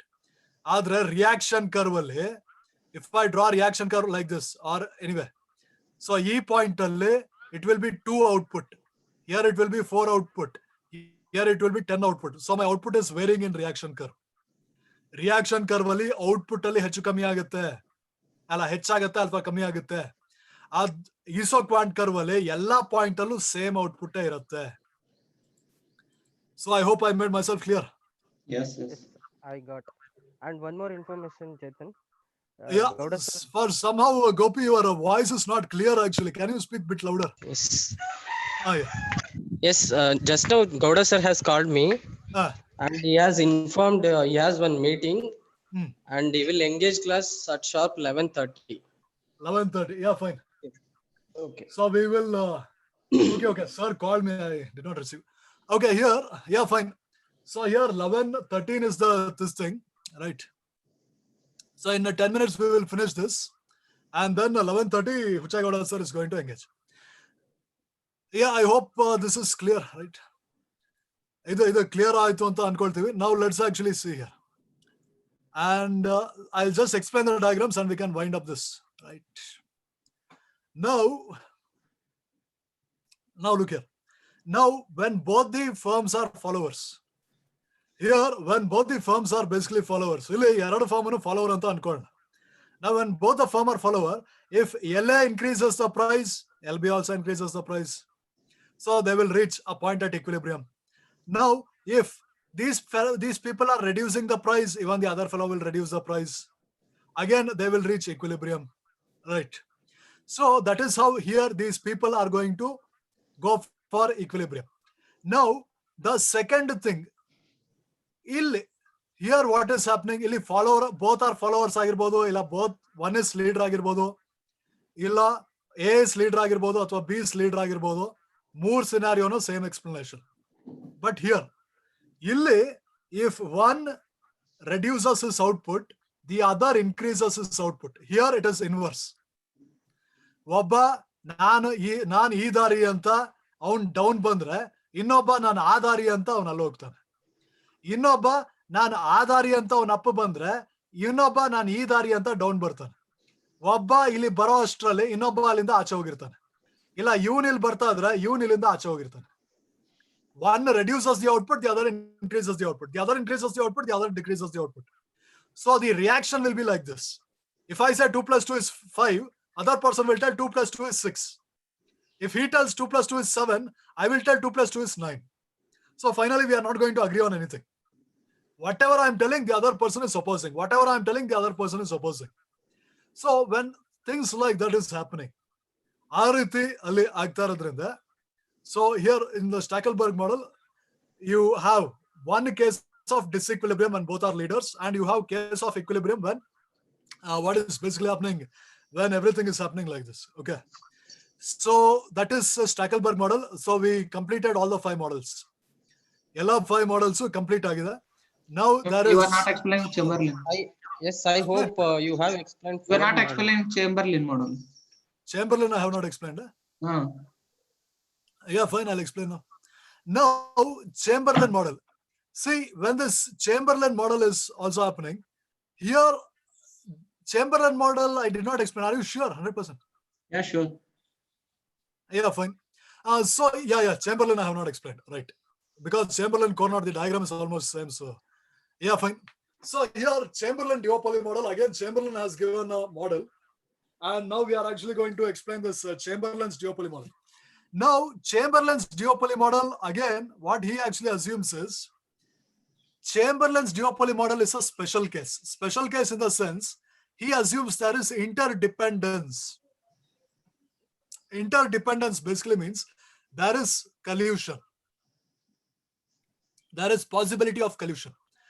The firms have understood that each depend upon the other. ಇಲ್ಲಿ ಏನಂದ್ರೆ ಒಬ್ಬ ಇನ್ನೊಬ್ಬರ ಮೇಲೆ ಆಧಾರಿತವಾಗಿದ್ದಾರೆ ಅಂತ ಇಲ್ಲಿ there is some understanding. That doesn't mean that collusion is a possibility. That doesn't mean competition is not a possibility. Competition is also a possibility. So in Chamberlain, he assumes there is interdependence. So when interdependence is there, possibility of collusion is also there, possibility of competition is also there. ಕಲ್ಯೂಷನ್ಗೂ possibility ಇದೆ, ಕಾಂಪಿಟೇಷನ್ಗೂ possibility ಇದೆ. Right. So let's actually understand what happens when collusion happens and what happens when competition happens. So Chamberlain is a special model, and Chamberlain is a special model. You will understand why it is special. But the other assumptions of his models are same only. Cournot model assumptions are homogeneous products irutte, identical cost irutte, demand curve linear ಆಗಿರುತ್ತೆ. So the demand curve will be basically linear. Demand curve ಏನು linear ಆಗಿರುತ್ತೆ. Cost demand curve linear ಆಗಿರುತ್ತೆ. Cost of production 0 ಆಗಿರುತ್ತೆ. Identical products ಆಗಿರುತ್ತೆ. The only thing differentiating between Chamberlain and Cournot, Chamberlain ಮತ್ತೆ Cournotಗೆ ಒಂದೇ ಒಂದು difference ಏನಂದ್ರೆ, in Cournot model output is supposed to be constant. Each firm is assuming the other person's output to be constant. ಒಬ್ಬ firm ಇನ್ನೊಬ್ಬ ಫರ್ಮಿನ output constant ಆಗಿರುತ್ತೆ ಅಂತ. There is this, and even if other firm is varying its output, ಅಲ್ಲಿ ಅದು ಆಗ್ತಾ ಇಲ್ಲ, ಅಲ್ಲಿ change ಆಗ್ತಾ ಇದೆ, ಆದ್ರೆ ಚೇಂಜ್ ಆಗ್ತಾ ಇದೆ.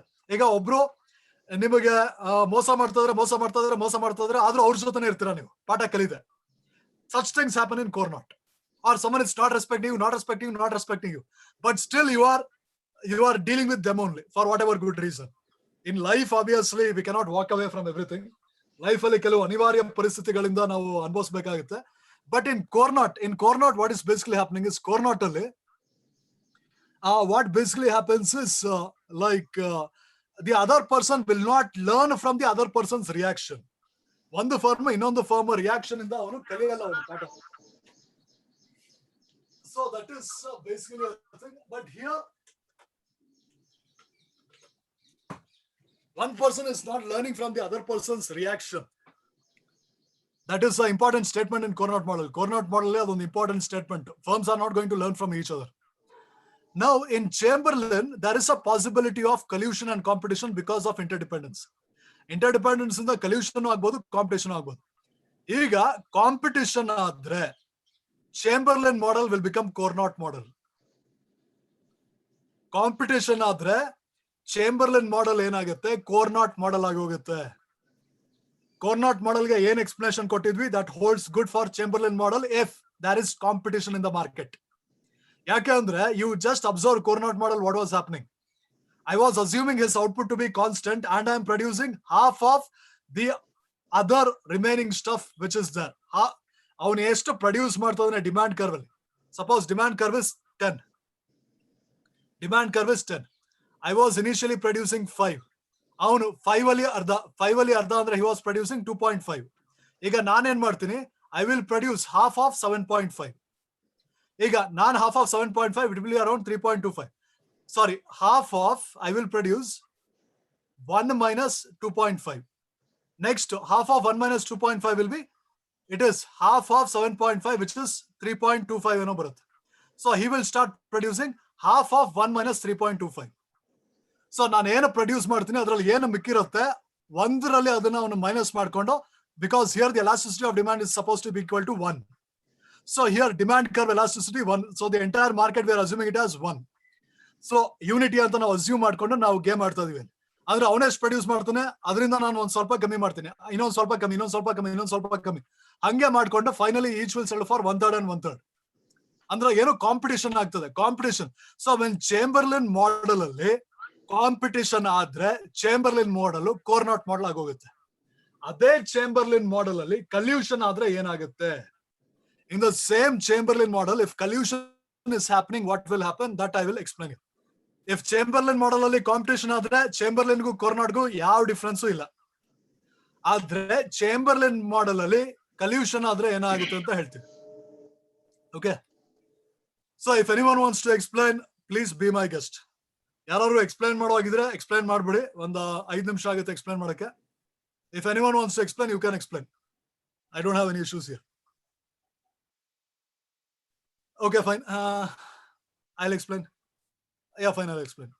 Now here, what is basically happening here is,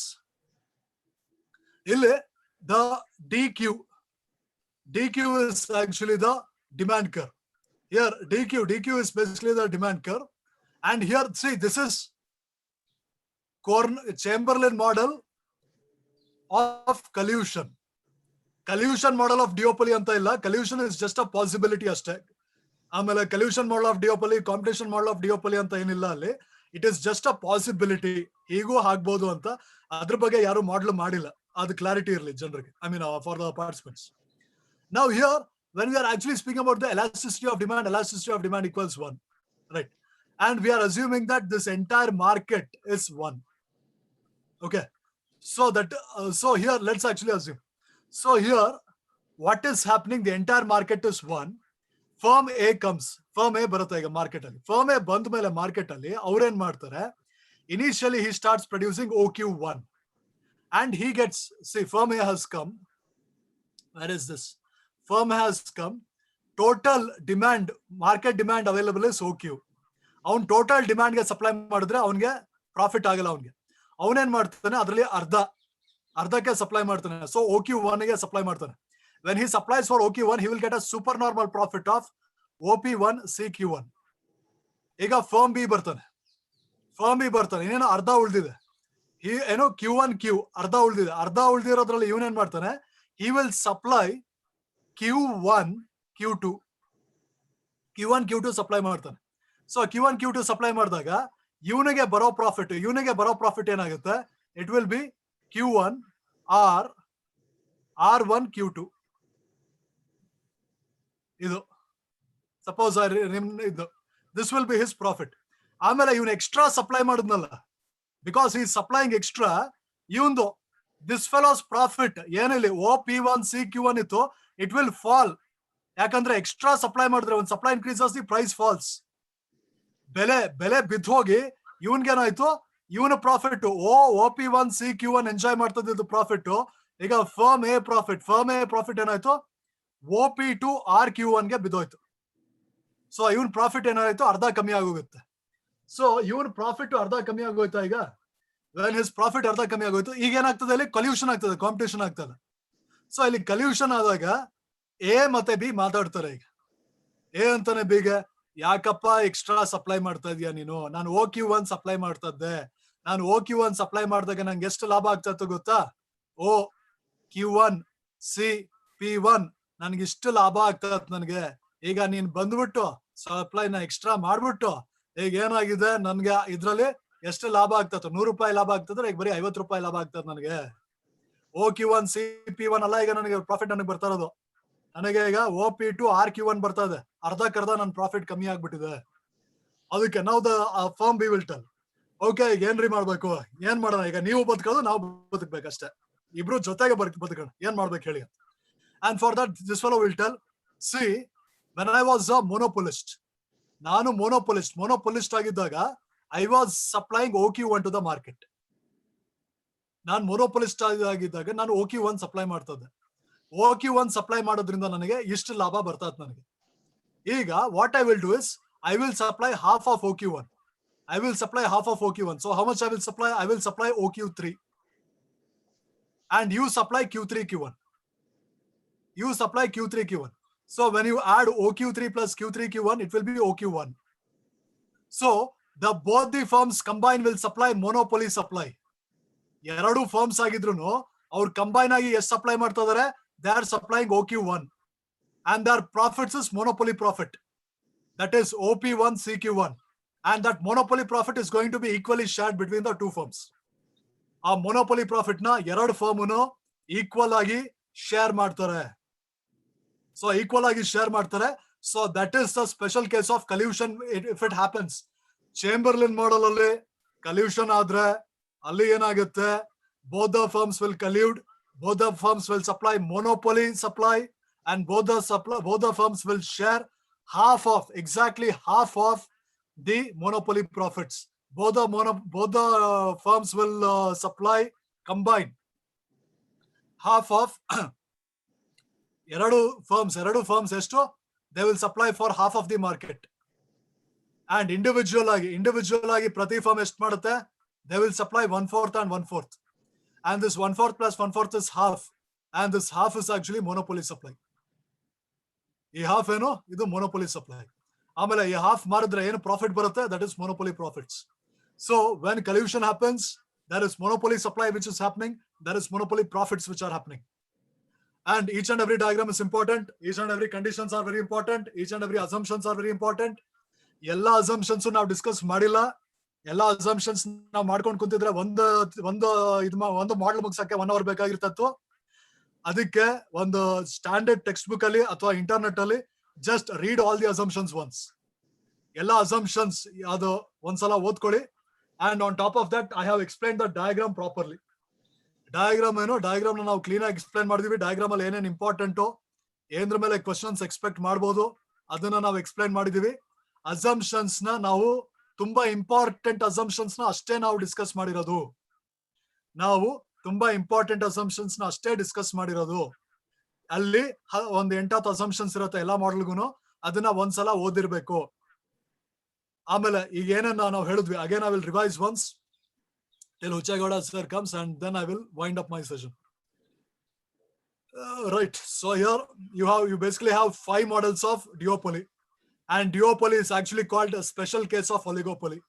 Duopoly na oligopoly ಒಂದು special case anta karitare.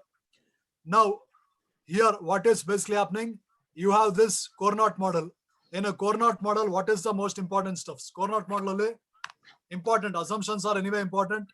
And apart from that, here 2 firms are there, homogeneous products, and 2 firms are, and elasticity equals 1, and each are producing 1/3 of the market. Each produces 1/3. So at equilibrium, both will be producing 2/3, and the equilibrium which is actually reached here, equilibrium which is reached here will be stable equilibrium. So those are at least some of the things you must be knowing. And Chamberlain model, again there is an interdependence here. Illi collusion agbodu, competition adre Chamberlain model enagogutte, it will become Cournot model agogutte. Cournot model, whatever it is applicable for Cournot model, the same is applicable here. Akasmat competition akasmat agbitre alli enagutte, you will have monopoly equilibrium reach agutte. Each firm will produce 1/4, total monopoly supply will be half, and they will be enjoying monopoly profits. And again, here the equilibrium is stable. Next, I discussed about this Bertrand model. And Bertrand model, obviously, there is dynamic equilibrium. The action and reaction is happening. Here you must be knowing what is the ISO cost andre eno, ISO profit andre eno, reaction curves andre eno, reaction curves equation eno. Equilibrium I will explain tomorrow. So, and here we have dynamic equilibrium. They are acting and reacting upon each other. That much you must be knowing. Next is Edgeworth model. Edgeworth model ಇಲ್ಲಿ ಏನು constant ಆಗಿದೆ, ಏನು constant ಆಗಿಲ್ಲ. Price constant ಆಗಿದೆ, output constant ಆಗಿಲ್ಲ. It is a development over Cournot model development. And here there is ಈ model ಅಲ್ಲಿ disequilibrium ಆಗುತ್ತೆ. This model obviously will face a disequilibrium ಹೇಗಾಗುತ್ತೆ I have explained. And then Stackelberg, there are 4 possibilities. Both are leaders ಆದ್ರೇನು, followers ಆದ್ರೇನು, leader follower ಅದು. And the way this is derived. And this question was there. ಈ question answer ನಾವು ಹೇಳಿಲ್ಲ, ಬೇಕಂತಾನೆ ಹೇಳಿಲ್ಲ, ಓದ್ಕೊಂಡು ಬನ್ನಿ, ಯಾರು ಒಂದು ಆಪ್ಷನ್ ಹೇಳಿ.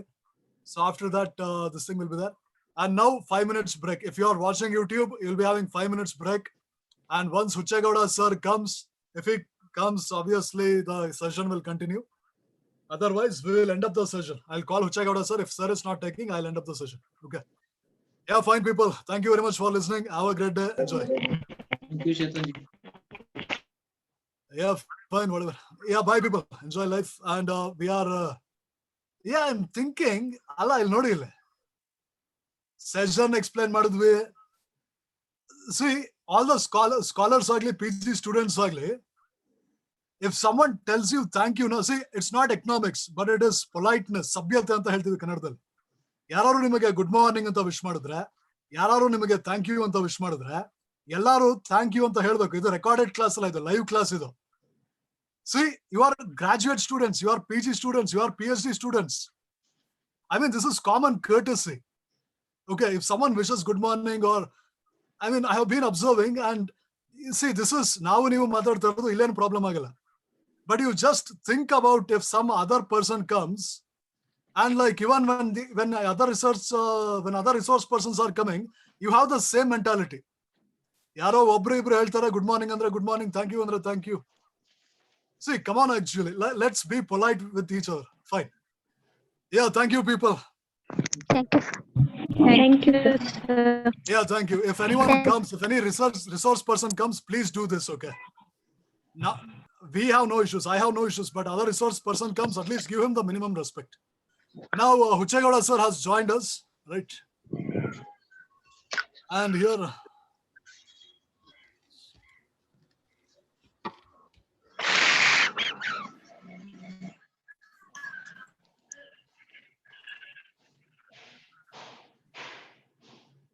sir, you are the co-host, sir. You have all the privileges, sir. You can handle the session, sir.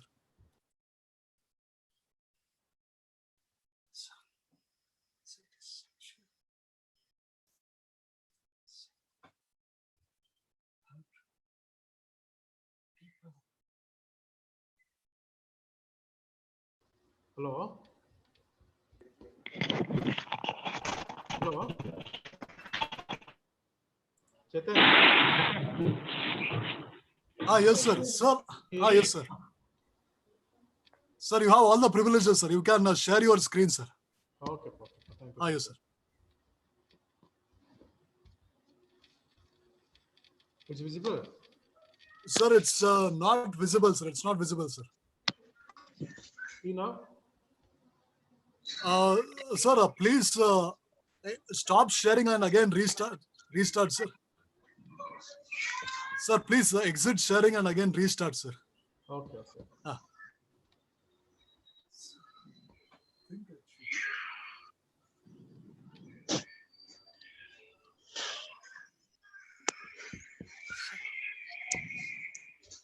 See now? Still Sir, it's actually not visible, sir. And okay, perfect. We'll try once again. yes, sir. Co-host there.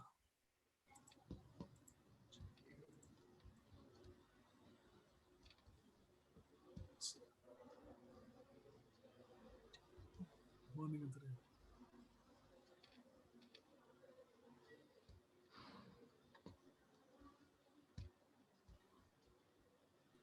We are live here.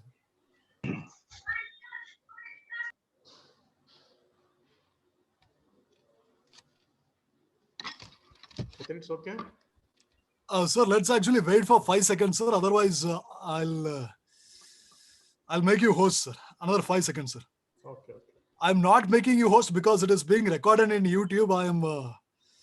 I'm somewhat like I'm not sure like if I make you host, will the recording continue or not, sir? That is the issue, sir. Okay, okay, okay. Otherwise, better to do co-host, no? Yes, sir. I have made you co-host, sir.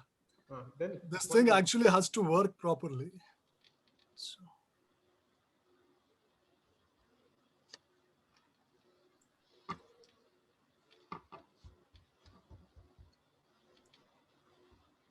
Sir, here I'll make you host, sir, and in that economics department, more options will be there, sir. You make me co-host, sir. Let's see what will happen. Okay, okay.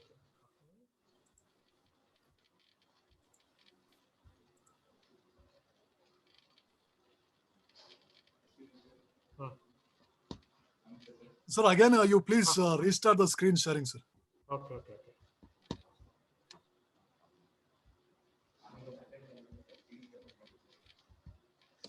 See now? 1 second, sir. Like another 5 seconds, sir.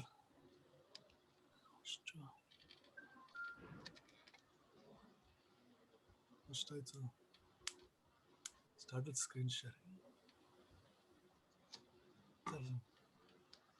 Sir, actually, some other resource person comes.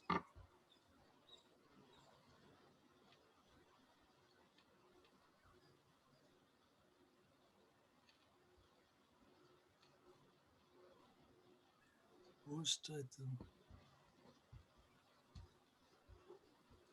Sir, please leave the meeting and again. Okay. Sir, leave the meeting and again join, sir. It's somewhat like some issue is happening. Tell all of them to rejoin, you know? Sir, actually, like even if you leave the meeting by default, I'll become the host, sir.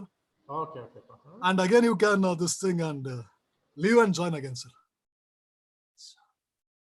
By default shall become the host. Sabhyate.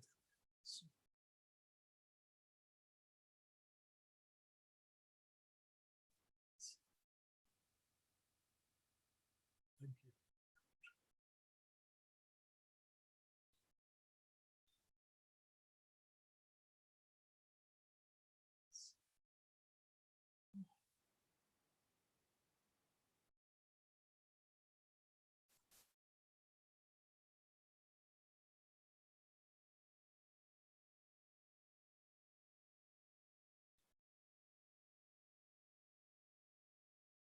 So you leave the meeting.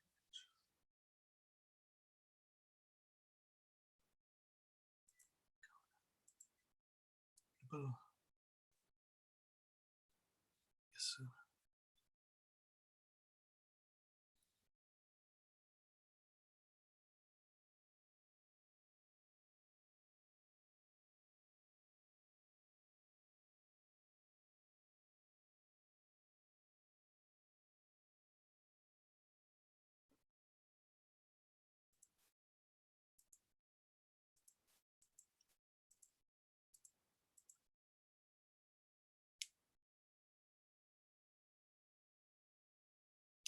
Yeah, now it's visible, sir. Okay. Sir, and your voice is not that audible, sir. If you increase the volume of your laptop, it will be more clear, sir. Okay. Okay. Yes, sir.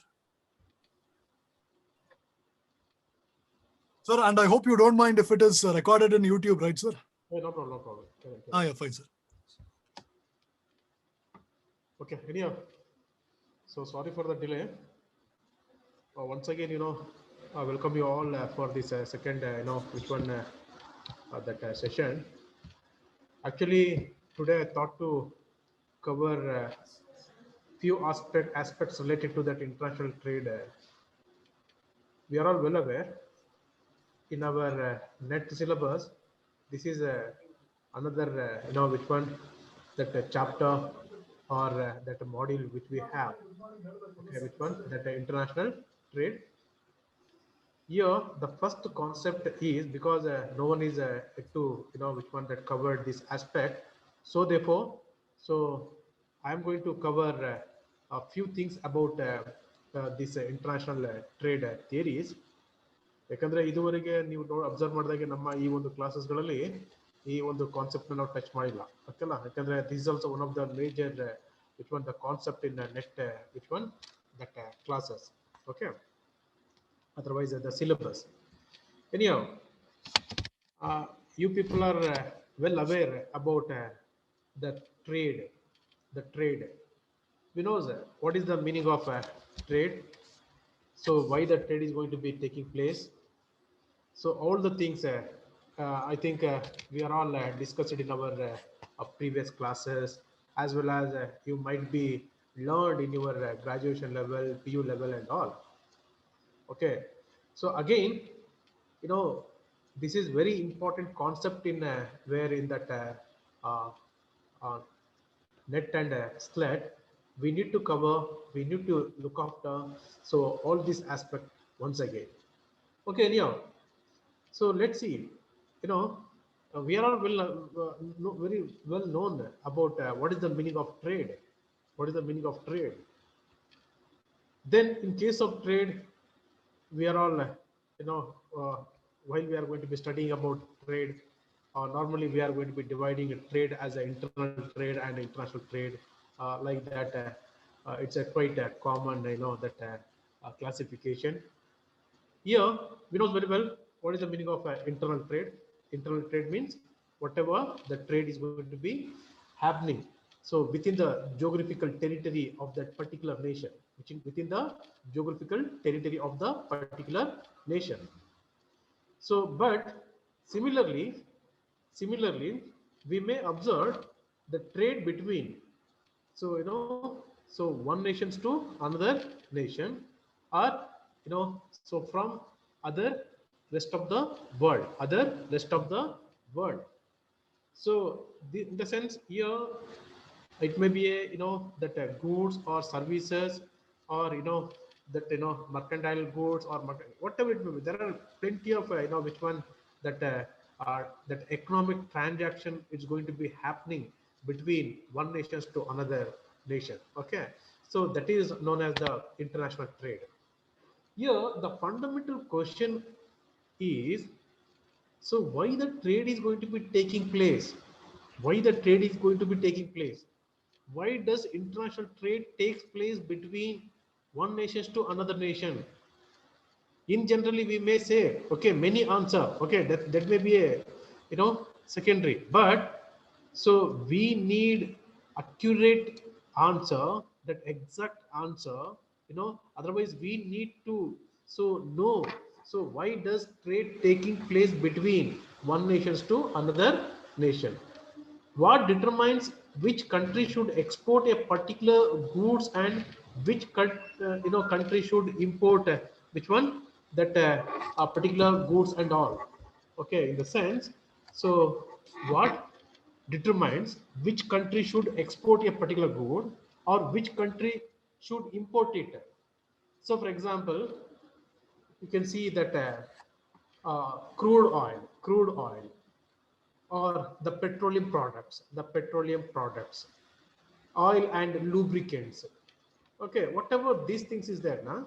So when we observe, okay, what determines which country should export? We are all well aware, Arab nations and some part of some other, that nations which are surrounded by Arab countries, normally they are doing export. In the sense, which one, what are the things, that factors determines for these exports, then particularly goods, and which country should import it? In the sense, where we are facing the scarcity, where we are facing the scarcity, normally there in that nations where that that nations are going to be imports the which one, the goods and services. Normally where we are having abundance of goods and services, any product, either presently if you are taken that crude oils or oil and lubricants and all other petroleum products and all, that Arab countries are having more which one, that abundance of resources. Okay, then who gains from such trade? In the sense, whatever this type of international trade is going to be happening between one nation to another nation, whatever that export and import is going to be taking place between one nation to another nation. So from these type of economic activities, who is going to be gains from this type of that trade?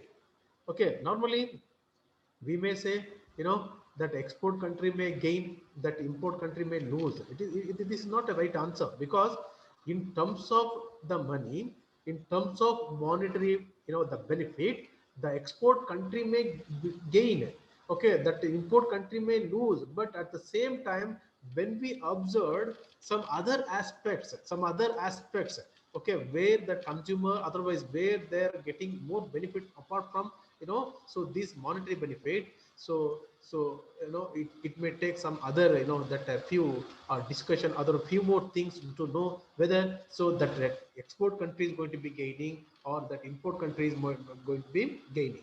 So totally we should know these answer, otherwise that answer for this question. So while we are going to be studying about that international trade, in the sense, normally, so these are all known as which one, that the fundamental questions in international trade. Actually, why do nations they are doing a trade? Because we have answers here. The first one, nations are different. Nations are different. See, because whatever the nature is there, that nature, they are not equally distributed all the natural resources among all the nations. ಈಗ ನಾವು ಪ್ರಪಂಚದಲ್ಲಿ ಎಷ್ಟು ಈಗ ಕೆಲವು ಪ್ರಕಾರ 204, ಕೆಲವು ಪ್ರಕಾರ 210, ಕೆಲವು ಪ್ರಕಾರ 212 ದೇಶಗಳು ಅಂತ ಹೇಳ್ತೇವಲ್ಲ, ಆ ಎಲ್ಲಾ ದೇಶಗಳು ಅಥವಾ ಈ UNO, according to UNO there are 193 nation is there in the sense that the member of UNO, ಆ ಎಲ್ಲಾ ದೇಶಗಳಲ್ಲಿ we can't find equal distribution of natural resources. Because to lead a that is ಈಗ ನಾವೊಂದು ಜೀವನವನ್ನ ಸಮರ್ಪಕವಾಗಿ ಯಾವುದೇ ಎದುರು ತೊಡರುಗಳಿಲ್ಲದೆ ಅಂದ್ರೆ so if you want to live a sophisticated life in the sense ಅಲ್ಲಿ ಹೈಫೈನ್ ಇರಬೇಕು, ತುಂಬಾ ಲಕ್ಸುರಿಯಸ್ ಇರ್ಬೇಕಂತಿಲ್ಲ. ಸೊ ಒಂದು ಅಂದ್ರೆ ಒಬ್ಬ ಹ್ಯೂಮನ್ ಬೀಯಿಂಗ್ ಅಂದ ತಕ್ಷಣ ಹ್ಯೂಮನ್ ಬೀಯಿಂಗ್ಗೆ ಏನು ರಿಕ್ವೈರ್ಮೆಂಟ್ಸ್ ಬೇಕು, either it is a free goods or economic goods, whatever it may be in the sense. So to fulfilling all these things, okay, ಅಂದ್ರೆ ಒಬ್ಬ ಮಾನವ ತನ್ನ ಜೀವನವನ್ನ ಸಮರ್ಪಕವಾಗಿ ಯಾವುದೇ ಡಿಸ್ಟರ್ಬೆನ್ಸ್ ಇಲ್ಲದೆ ಸಾಗಿಸ್ಲಿಕ್ಕೆ ಏನೇನು ಅಗತ್ಯತೆ ಇದೆಯೋ ಅದು ಬೇಸಿಕ್ ನೆಸೆಸಿಟೀಸ್ ಇರ್ಬೋದು ಅಥವಾ ಬೇರೆ ಕಂಫರ್ಟ್ ಗೂಡ್ಸ್ ಗಳಿರ್ಬೋದು, ಎಲ್ಲವನ್ನು ಸೇರಿಸಿ. ಓಕೆ, ಸೊ ಆ ತರ ಒಂದು ನ್ಯಾಚುರಲ್ ರಿಸೋರ್ಸಸ್ ಅನ್ನ ಈ ನೇಚರ್ ಈಕ್ವಲ್ ಆಗಿ ಯಾವುದೇ ದೇಶಕ್ಕೂ ಯಾವುದೇ ಒಂದು ಪರ್ಟಿಕ್ಯುಲರ್ ರೀಜನ್ಗೂ ಸೊ ಡಿಸ್ಟ್ರಿಬ್ಯೂಟ್ ಮಾಡಿರಲ್ಲ. Due to that only so we may find that India is different from China is different from Japan is different from Australia is different from New Zealand, like that. Got it? So that's what that unequal distribution of nature, due to because of that the trade is going to be taking place. The difference in technology, see, in case of technology you can just observe it. So especially that Western countries, then several developed countries like Japan, that America and all, they are having highly developed technology, highly advanced technology. Compared to them, so several developing nations like India, otherwise that South Latin American nations or African nations, some South Asian nations and all. Okay, so whatever this nation is there now, so these nations, they don't have that much of advanced technology. Got it? So therefore due to because of indifference in that technology, that was differences in technology, this trade is going to be occurred, otherwise happening between one nation to another nation. Then another one, the cost advantages. The cost of production for the same product differ from different locations. So in case ಏನಾದ್ರು ನಾವು ಈಗ international trade ಬೇಡ, national trade ತೆಗೆದುಕೊಳ್ಳೋಣ, ಒಂದು regional trade ತೆಗೆದುಕೊಳ್ಳೋಣ.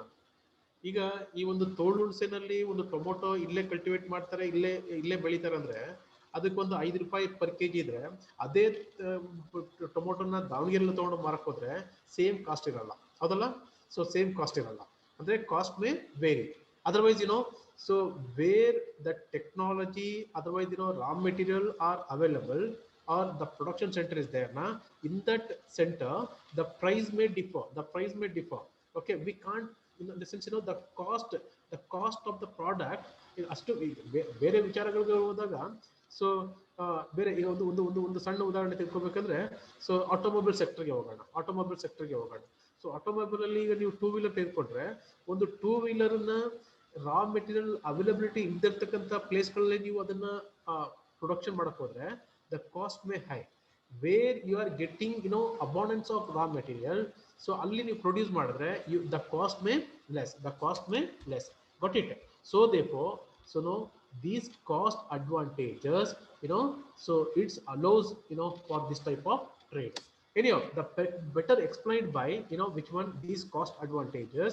So by one is the theories of absolute advantage by Adam Smith. Another one is the Ricardian theory, that is called the comparative advantage.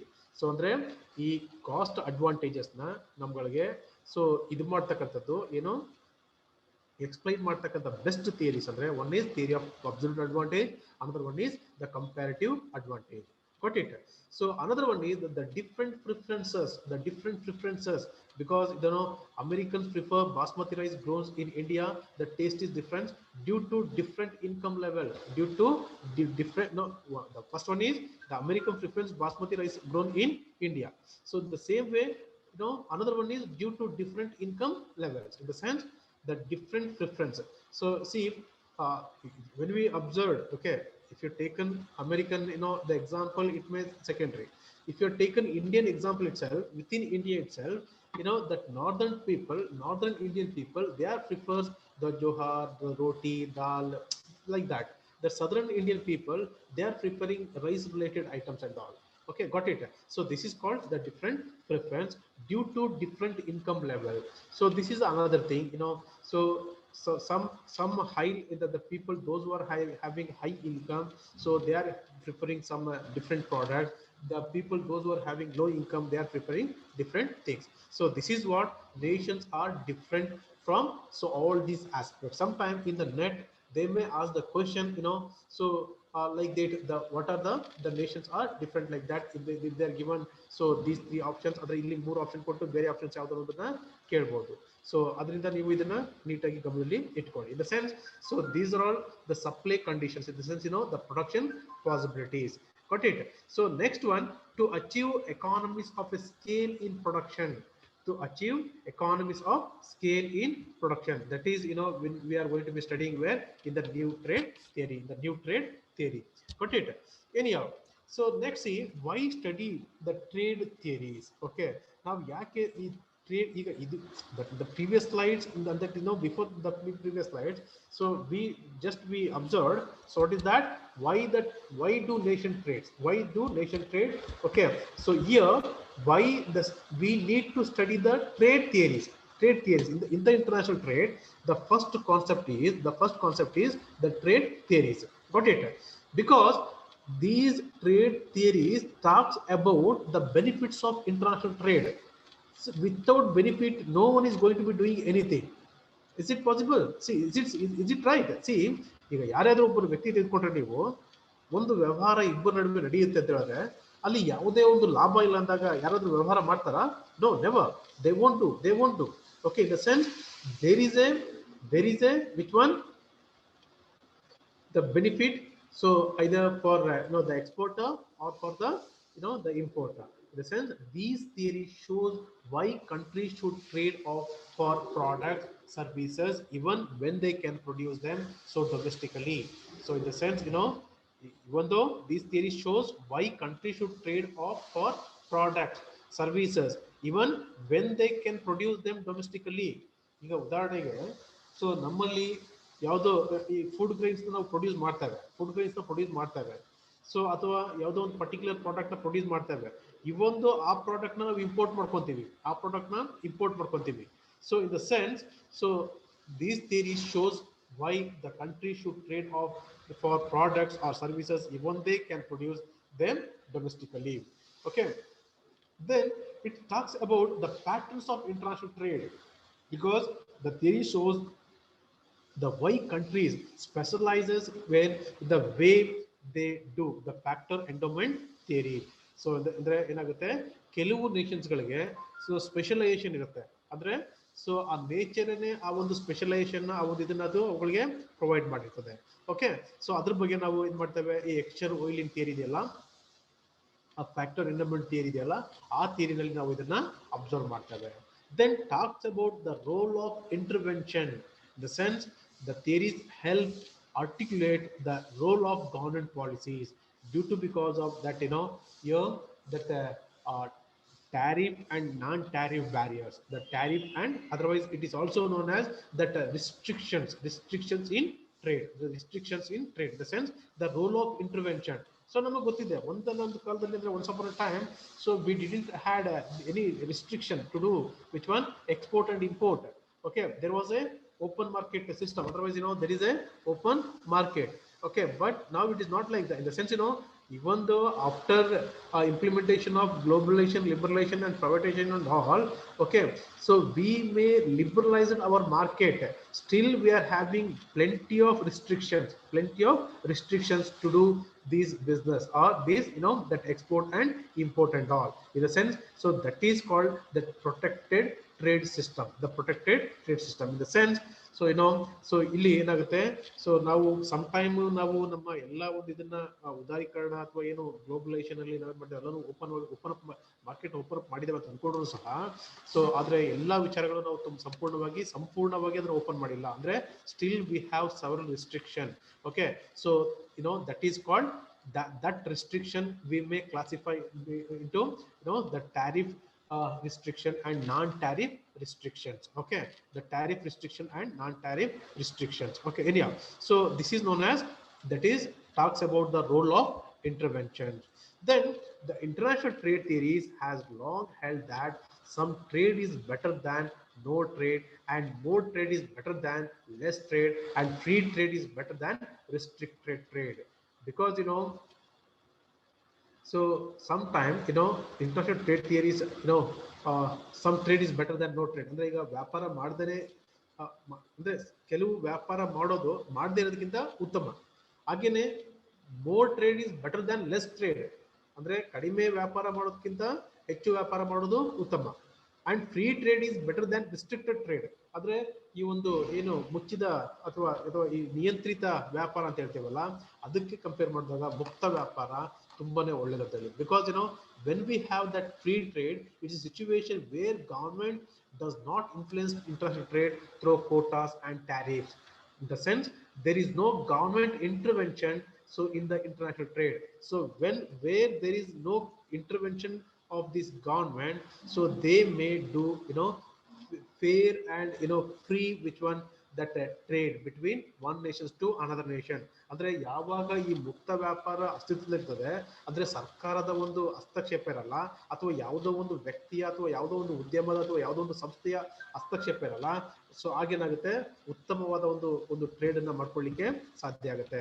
Okay, so the free trade is considered to be fair trade because what is free must be fair. See here, the free trade is considered to be fair trade because what is free must be fair. ಇಲ್ಲಿ ನೋಡಿ, whatever the concept I am going to cover, ನಾನು ಇಲ್ಲಿ cover ಮಾಡ್ತಿದ್ದೇನೆ, ನಿಮ್ಗೆ ಇಲ್ಲೇನೆ question ನ rice ಮಾಡಬಹುದು. Okay, ಇಲ್ಲೇನೆ ನೆಟ್ಟಿಗೆ question ನ rice ಮಾಡಬಹುದು. Keep it in mind. Okay, so related to free trade, so related to how the trade is existed between one nation to another nation, so what is the importance of the trade and all the ಎಲ್ಲವಕ್ಕೂ ನಮ್ಗೆ ಏನಾಗುತ್ತೆ, so ಈ ಒಂದು slides ಗಳು ನಿಮಗೆ answer ಸಿಗುತ್ತೆ. Got it?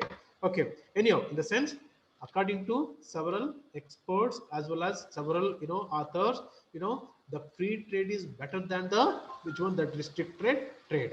Okay, anyhow, so overview of the trade theories, we know very well there are different theories is there normally. So the early thinking, in the sense this is a different thoughts, different school of thoughts we may find. Okay, that early thinking is that is the theory of mercantilism.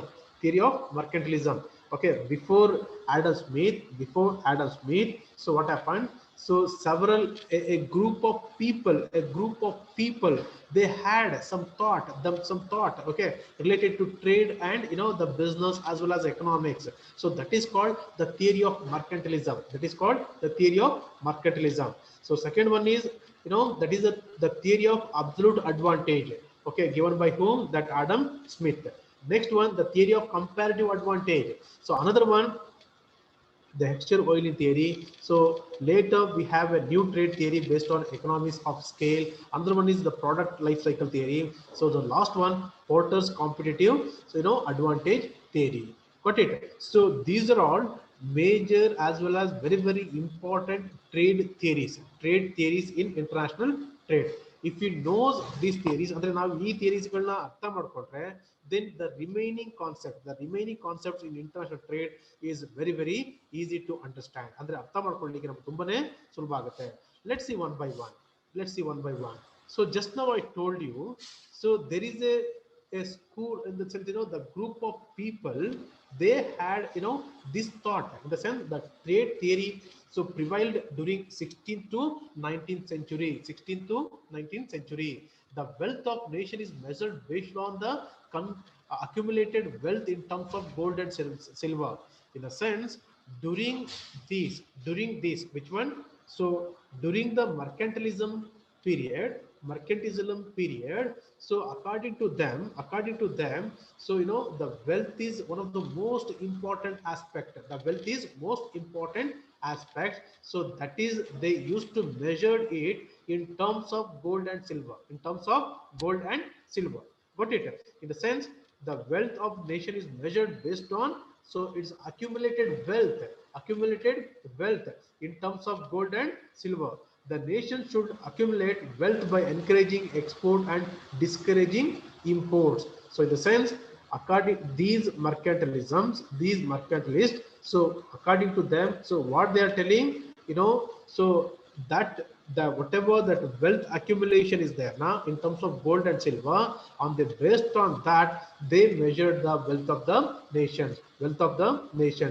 The sense they should accumulate wealth by encouraging export, so and discouraging import. ಅಂದ್ರೆ ನಾವು ಹೆಚ್ಚು ಹೆಚ್ಚು ರಫ್ತನ್ನ ಮಾಡೋದ್ರ ಮೂಲಕ ನಾವೇನ್ ಮಾಡ್ಬೇಕು, ಆ ದೇಶ ಹೆಚ್ಚು ಹೆಚ್ಚು ಸಂಪತ್ತನ್ನ ಗಳಿಸಬೇಕು, ಇಂಪೋರ್ಟ್ ಅನ್ನು ಅವಾಯ್ಡ್ ಮಾಡಬೇಕು. Because so these the statements shows very clearly. So ಹೆಚ್ಚು ರಫ್ತು ಮಾಡೋದ್ರಿಂದ ನಮ್ಗೆ ಹೆಚ್ಚು ಆದಾಯ ಬರುತ್ತೆ. ಸೊ ನಾವು ಹೆಚ್ಚು ಆಮದು ಮಾಡ್ಕೊಂಡ್ರೆ ನಾವಿರೋದನ್ನ ಅವ್ರಿಗೆ ಕೊಡ್ಬೇಕಾಗುತ್ತೆ. ಅಂದ್ರೆ so it is not possible for us to accumulate the wealth. The theory of mercantilism aims to creating trade surplus and in turn accumulate nations wealth. ಅಂದ್ರೆ ಇವ್ರ ಪ್ರಕಾರ ದೇಶದ ಸಂಪತ್ತು ಯಾವಾಗ್ಲೂ ಹೆಚ್ಚಾಗಬೇಕು, ದೇಶ ಸಂಪತ್ತು ಹೊರಗೆ ಹೋಗಬಾರ್ದು, ದೇಶ ಸಂಪತ್ತು ಇಲ್ಲೇನೆ ಸೃಷ್ಟಿ ಆಗ್ಬೇಕು. Got it? ಸೊ ಅಂದ್ರೆ ಇವರು ಸಂಪತ್ತಿಗೆ ಹೆಚ್ಚು ಒಂದು ಪ್ರಾಮುಖ್ಯತೆಯನ್ನು ಕೊಟ್ಕೊಂಡು ಹೋಗ್ತಾರೆ. Okay, the theory of mercantilism aims to creating the trade surplus ಅಂದ್ರೆ ನಾವೇನ್ ಹೇಳ್ತೇವಲ್ಲ, ಈ ಒಂದು ಬ್ಯಾಲೆನ್ಸ್ ಆಫ್ ಟ್ರೇಡ್ ಅಂತ ಕಾನ್ಸೆಪ್ಟ್ ಇದೆಯಲ್ಲ, ಸೊ ಅದ್ರಲ್ಲಿ ನಾವು ಹೇಳ್ತೇವೆ ಏನು ಆ ವಿಸಿಬಲ್ ಸೊ ಗೂಡ್ಸ್ ಎಕ್ಸ್ಪೋರ್ಟ್ಗಿಂತ ಆ ವಿಸಿಬಲ್ ಗೂಡ್ಸ್ ಇಂಪೋರ್ಟ್ ಇದೆಯಲ್ಲ, ಅದೇನಿರ್ಬೇಕು, ಅದು ಕಡಿಮೆ ಇರಬೇಕು. ಅಂದ್ರೆ ಇಂಪೋರ್ಟ್ ಕಡಿಮೆ ಇರಬೇಕು, ಎಕ್ಸ್ಪೋರ್ಟ್ ಹೆಚ್ಚಿರಬೇಕು. That is called the trade surplus. ಅಂದ್ರೆ ನಾವು ಹೊರ ರಾಷ್ಟ್ರಗಳಿಗೆ ಕಳಿಸ್ತಕ್ಕಂಥ ಪ್ರಮಾಣ ಹೆಚ್ಚಿದ್ದು, ಹೊರ ರಾಷ್ಟ್ರಗಳಿಗೆ ಇಂಪೋರ್ಟ್ ಮಾಡ್ಕೊಳ್ತಕ್ಕ ಪ್ರಮಾಣ ಕಡಿಮೆ ಇರಬೇಕು. got it? So in the sense, so that because we are all well aware, when we increases export ಗಳನ್ನ ಹೆಚ್ಚು ಮಾಡಿದಾಗ ಏನಾಗುತ್ತೆ, ಡೊಮೆಸ್ಟಿಕ್ ಎಕನಾಮಿಕ್ ಆಕ್ಟಿವಿಟಿಗೆ ಒಂದು ರೀತಿ ಬೂಸ್ಟ್ ಅಪ್ ಸಿಕ್ಕಾಗುತ್ತೆ. ಅಂದ್ರೆ ಎಕ್ಸ್ಪೋರ್ಟ್ ಮಾಡೋ ಪರ್ಪಸ್ಗೆ ನಾವೇನ್ ಮಾಡ್ತೇವೆ, ಹೆಚ್ಚು ವಸ್ತುಗಳನ್ನ ಉತ್ಪಾದನೆ ಮಾಡ್ತೇವೆ. Got it? So therefore, what is going to be the causes in the sense? So that is helps us to improve otherwise increase the employment opportunity. So then that national income and other aspects. Got it? Anyhow, so these terms accumulate nations wealth. So this is what that concept of mercantilism. In the sense, this is a ಇಲ್ಲಿ ಯಾವುದೇ ಒಬ್ಬ particular ವ್ಯಕ್ತಿ ಇಲ್ಲಿ ಈ ಒಂದು ಪಂಥವನ್ನ, ಈ ಒಂದು ಮರ್ಕೆಂಟಲಿಸಮ್ group ಅಂತ ಹೇಳ್ತೇವಲ್ಲ, ಅದನ್ನ ಪ್ರತಿಪಾದನೆ ಮಾಡಿಲ್ಲ. ಇದು it is A thought of group of people. ಇದು ಒಂದಷ್ಟು ಜನರ ಒಂದು ಸೊ ಒಂದು ಸಲಹೆ ಆಗಿರ್ತದೆ. Okay, anyhow, so next C the important aspect, that is absolute advantage theory. So ನಾನಿಲ್ಲಿ ನಿಮ್ಗೆ ಜಸ್ಟ್ ನೆಟ್ ಸ್ಲೆಟ್ಟಿಗೆ ಎಷ್ಟು ಅನುಕೂಲ ಆಗಬೇಕು ಅದಷ್ಟೇ ಆಸ್ಪೆಕ್ಟ್ ನ ಕವರ್ ಮಾಡ್ತಿದ್ದೇನೆ. got it? So I'm not going to be in detail about this theorem. Okay, so ನಮ್ಗೆ ಅಲ್ಲಿ ಏನು ಕ್ವಶನ್ ಕೇಳ್ಬೋದು, ಆ ಕ್ವಶನ್ಗೆ ನಾವೇನ್ ಆನ್ಸರ್ ಮಾಡ್ಬೇಕು ಅದನ್ನ ನಾವು ಇದರಿಂದನೇ ಸೊ ಇಲ್ಲೇ ನಾವು ಜಸ್ಟ್ ಏನಪ್ಪಾ ಅಂತ ಹೇಳಿದ್ರೆ ಕ್ವಶನ್ ನಾವೇ ಅಸ್ಯೂಮ್ ಮಾಡ್ಕೊಬೇಕು. They may arise the question like this, they may as the question like this from this concept ಅಂತ ಹೇಳಿ. ಅಂದ್ರೆ ಈ ಕಾನ್ಸೆಪ್ಟ್ ಇಂದ ನಮ್ಗೆ ಈ ರೀತಿ ಕ್ವಶನ್ ಕೇಳ್ಬೋದು, ಈ ರೀತಿ ಕ್ವಶನ್ ರೈಸ್ ಆಗ್ಬೋದು ಅಂತ ಹೇಳಿ ನಾವು ಸೊ ನಮ್ಮನ್ನ ನಾವೇನೆ ಏನ್ ಮಾಡ್ಕೊಬೇಕಾಗುತ್ತೆ, predict ಮಾಡ್ಕೊಬೇಕಾಗುತ್ತೆ. got it? So anyhow, so Adam Smith, so in his book we knows very well, an inquiry into the nature and causes of wealth of nation. Okay, he returned in the year 1776. So in this book, so he given this theorem. Okay, there is an international benefit from trade. According to him, there is a benefit from international trade to that particular nation, which nation is so undergoing this trade. ಅಂದ್ರೆ ಯಾವ ದೇಶ ಆ ಒಂದು international trade ಮಾಡುತ್ತೋ ಆ ದೇಶಕ್ಕೆ ಏನಾಗುತ್ತೆ, benefit ಸಿಗುತ್ತೆ. Everyone better off without making anyone worse off. ಅಂದ್ರೆ ಎಲ್ಲರೂ ಏನ್ ಮಾಡ್ಬೇಕು ಅಂದ್ರೆ, ಒಂದು ವ್ಯಾಪಾರ ಅಂತ ನಡೆದಾಗ ಇಲ್ಲಿ ಆಮದು ಮಾಡ್ಕೊಳ್ತಕ್ಕಂಥ ರಾಷ್ಟ್ರ ಮತ್ತೆ ರಫ್ತು ಮಾಡ್ಕೊಳ್ತಕ್ಕಂಥ ರಾಷ್ಟ್ರ. ಓಕೆ, ಈ ಒಂದು ಆಯಾತ ನಿಯಾತ ಅಂತ ಹೇಳ್ತಾರೆ, ಎಕ್ಸ್ಪೋರ್ಟ್ ಅಂಡ್ ಇಂಪೋರ್ಟ್ ಇರ್ತಾವಲ್ಲ, ಎರಡು ರಾಷ್ಟ್ರಕ್ಕೆ ಇಲ್ಲಿ ಅನುಕೂಲ ಆಗಬೇಕು. ಯಾವುದೋ ಒಂದು ರಾಷ್ಟ್ರಕ್ಕೆ ಅನುಕೂಲ ಆಗಿ ಮತ್ತೊಂದು ರಾಷ್ಟ್ರಕ್ಕೆ ಅನುಕೂಲ ಆಗಬಾರ್ದು. So that is what there is a international benefit from trade. In that trade, so both importer and exporter, both of them are going to be getting the benefit. Got it? So when one country can produce a unit of good so with less cost than another country, the first country has an absolute advantage in producing that good. In the sense, we are all well aware. So I'm not going to be in detail about these things concept, because we are all well aware. So when one country can produce a unit of good with less cost another country, the first country has an absolute advantage in producing that good. In a sense, the cost is considered based on the number of labor units used. So because during the 17th and 18th century, the 17th and 18th century, we didn't had so this much of technology ಅಂದ್ರೆ ಈ ರೀತಿಯ ಒಂದು technology ಇರಲಿಲ್ಲ, ಈ ರೀತಿಯ ಒಂದು ಇದಿರಲಿಲ್ಲ.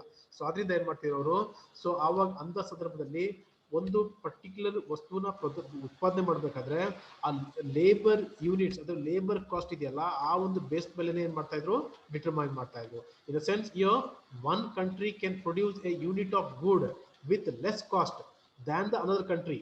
ಅಂದ್ರೆ ಬೇರೊಂದು ರಾಷ್ಟ್ರಕ್ಕೆ ಕಂಪೇರ್ ಮಾಡ್ಕೊಂಡಾಗ ಯಾವ ರಾಷ್ಟ್ರ ಕಡಿಮೆ ವೆಚ್ಚದಲ್ಲಿ ಸೊ ಉತ್ಪಾದನೆ ಮಾಡುತ್ತೋ ಆ ರಾಷ್ಟ್ರಕ್ಕೆ ಏನು ಈ ಒಂದು ಅಬ್ಸಲ್ಯೂಟ್ ಅಡ್ವಾಂಟೇಜ್ ಇರುತ್ತೆ ಅನ್ನೋದನ್ನ ಇದು ನಮಗೆ ತಿಳಿಸ್ಕೊಡುತ್ತೆ.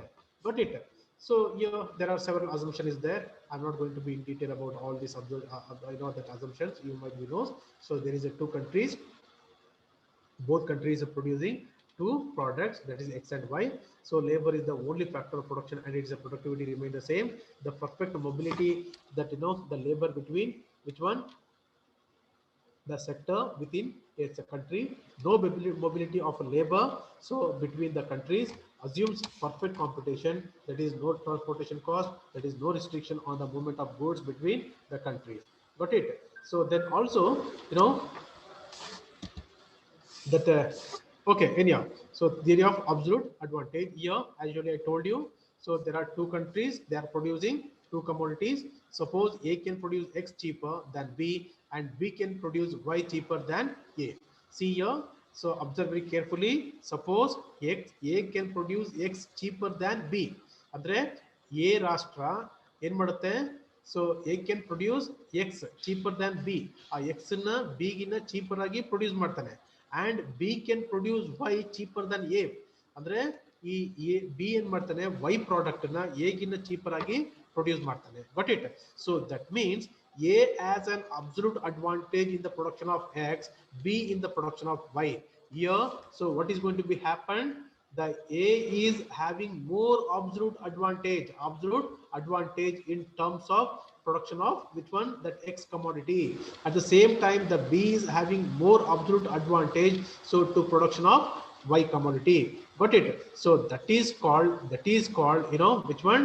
So these nations A is having absolute advantage in case of the X production, the B is having absolute advantage in case of the Y production. Thus A will be better off concentrating on the production of X and B on the production of Y. So therefore when we observe which one, so these things so we may come to the conclusion very easily. So here A is better off, andre illi A en madbeku, X mele concentrate madbeku, B en madbeku, Y mele concentrate madbeku. Then only the both nations are going to be get the benefit from this trade. Got it? The both nations are going to be get the benefit from this trade. Got it?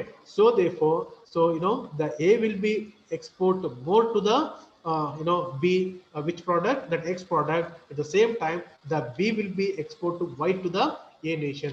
Got it? So this is what that absolute advantage. Here I'm not going to be showing any which one the graphs and all so related to that, because you are all well aware. Okay, anyhow, the both countries will gain from the trade, so results in specialization, increased productivity. But what happens if A has absolute advantage in the production of both X and Y, that is if A can produce X cheaper than B and it can produce Y much cheaper than B, should A produce both X and Y and B nothing? Got it? So in the sense just see here, because the both countries will gain from this trade, that whatever that previous slide which we had a discussion. So according to that what is going to be happen, that both nations, so that both which one, that nations are going to be get the benefit or advantage. Okay, but what happens if A has absolute advantage in the production of both X and Y, so that is A can produce X cheaper than B, okay, and it can produce Y much cheaper than B. So but if it is if they are going to be happen like this, so what is going to be happen, that A can produce both the things but Y cannot. So therefore it should not happen like this. It must be ಇಲ್ಲಿ ಎರಡು ರಾಷ್ಟ್ರಗಳು ಲಾಭನ ತೆಗೆದುಕೊಳ್ಬೇಕಂತಂದ್ರೆ so ಈ ರೀತಿಯಲ್ಲಿ ವಸ್ತುಗಳನ್ನ ಏನ್ ಮಾಡ್ಬೇಕಾಗುತ್ತೆ, ಒಬ್ರಿಗೊಬ್ರು ಡಿವೈಡ್ ಮಾಡ್ಕೋಬೇಕಾಗುತ್ತೆ. Got it? So like this they are going to be get the benefit. Okay, theory of absolute advantage, there are several limitations here. Is there here? So explains the causes of trade only when both the countries enjoy absolute advantage in the production of at least one product. Assumes that the transportation costs are either non-existent or insignificant, so which may not allow always hold good. Assumes that prices are comparable across countries, implying a stability of exchange rates. Perfect mobility of labor between sector. Labor may be mobile, but to an extent. Got it? So this is what that theory of absolute advantage. The theory of absolute advantage. Here, it's very simple. It's very simple. So therefore, I'm not going to be concentrating more on this aspect. So this is one of the most simplest that the concept. Simplest concept, you are all well aware. So so ಈ ಒಂದು ಇದರಿಂದ questions ಗಳು ಯಾವ ರೀತಿ ಬರಬಹುದು ಏನಾಗಬಹುದು ಅನ್ನೋದನ್ನ ನಾನು ನಿಮಗೆ ಆನಂತರ ಸೊ ಒಂದಷ್ಟು ಕ್ವೆಶ್ಚನ್ಸ್ ಗಳನ್ನ ಹಾಕಿ ನಿಮಗೆ ತೋರಿಸ್ಕೊಡ್ತೇನೆ. So we will have a discussion later on. Okay, so the next which one, that theory, that is called comparative advantage theory. The comparative advantage theory, we are all well aware. So this is given by whom? The David Ricardo. So in the year 1817, in the book called the Principles of Political Economy and Taxation. Okay, so according to him, the nations can still gain more from trade even without an absolute advantage. He went further ahead compared to that that the previous which one, that theory. Andre ಈತ ಏನ್ ಹೇಳ್ತಾನೆ ಅಂತ ಹೇಳಿದ್ರೆ, ಒಂದು ರಾಷ್ಟ್ರ absolute advantage ಇಲ್ಲ ಅಂದ್ರೂ ಏನ್ ಮಾಡ್ಬೋದು, ಸೊ ಲಾಭವನ್ನ ಪಡ್ಕೊಬಹುದು ಅಂತ ಹೇಳಿ. ಓಕೆ, ಅಬ್ಸಲ್ಯೂಟ್ ಅಡ್ವಾಂಟೇಜ್ ಇಲ್ಲ ಅಂದ್ರೂ ಲಾಭವನ್ನ ಪಡ್ಕೊಬಹುದು. Okay, the facilitated difference in opportunity cost due to because of opportunity cost. Okay, anyhow, that Haberler has given this theorem. We will discuss related to later on that theorem.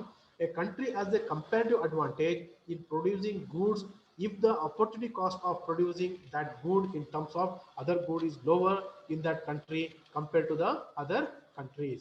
Okay, a country has a comparative advantage in producing a good in the opportunity cost of producing that good in terms of other good is lower than in that country compared to the other countries. Here we have some example. On the based on example, we may understand very easily. Okay, anyhow, so in the sense that the next class tomorrow or after tomorrow, I'm going to give a brief introduction about all this theory, as well as I will show you some of the questions. So ಕೆಲವು multiple choice questions ಇದರ related ನಿಮಗೆ ತೋರಿಸ್ತೇನೆ. So ಯಾವ ರೀತಿ question ಗಳು rice ಆಗ್ತವೆ, ಹೇಗೆ ನಾವು ಅದಕ್ಕೆ ಆನ್ಸರ್ ಮಾಡಬೇಕಾಗುತ್ತೆ ಎಲ್ಲವೂ. So we will have a discussion later on. Okay, I'm going to stop here. Let's continue tomorrow. Chetan,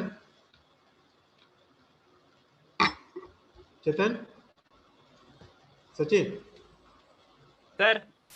stop ಮಾಡಿ ನಾಳೆ ಕಂಟಿನ್ಯೂ ಮಾಡೋಣ. ಸರಿ ಸರ್, ಆಯ್ತು ಸರ್. ಯಾಕಂದ್ರೆ ಪಾರ್ಟಿಸಿಪೇಟ್ಸ್ ಕಡಿಮೆ ಆಗ್ತಿದ್ರೆ ಮತ್ತೆ ಅವ್ರಿಗೆಲ್ಲ ಡಾಟಾಗಳು ಸಮಸ್ಯೆ ಆಗ್ತದಲ್ಲ, ಮತ್ತೆ ಅಗೇನ್ ಮಧ್ಯಾಹ್ನ ಮೇಲೆ ಕ್ಲಾಸ್ ಇರ್ತದಲ್ಲ, ಅವ್ರಿಗೆಲ್ಲ ಕ್ಲಾಸಸ್ ಇರ್ಬೇಕಾಗುತ್ತೆ. Will stop here. ಅಶೋಕ ಆಗ್ಬೋದಲ್ಲ? ಕೌಸಲ್ಯ, ವಂದನಾ, ಪೂಜಾ ಯಾರಿದ್ದೀರಾ? ಆಗ್ಬೋದಲ್ಲಪ್ಪ? ಹಾ sir. Continue tomorrow. Okay Pavan? ಓಕೆಪ್ಪ. ಚೇತನ್ ಏನೋ ಬಿಸಿ ಇರ್ಬೋದು. So will continue tomorrow. ಅಲ್ಲಿ ಸ್ಟಾಪ್ ಮಾಡ್ತೇನೆ, ನಾಳೆ ಕಂಟಿನ್ಯೂ ಮಾಡೋಣ. ನಾಳೆ ನಿಮ್ಗೆ ಇದ್ದು ಇದೇನು ರಿಲೇಟೆಡ್ ಮಲ್ಟಿಪಲ್ ಚಾಯ್ಸ್ ಕ್ವೆಶ್ಚನ್ಸ್ ಇದೆಯಲ್ಲ,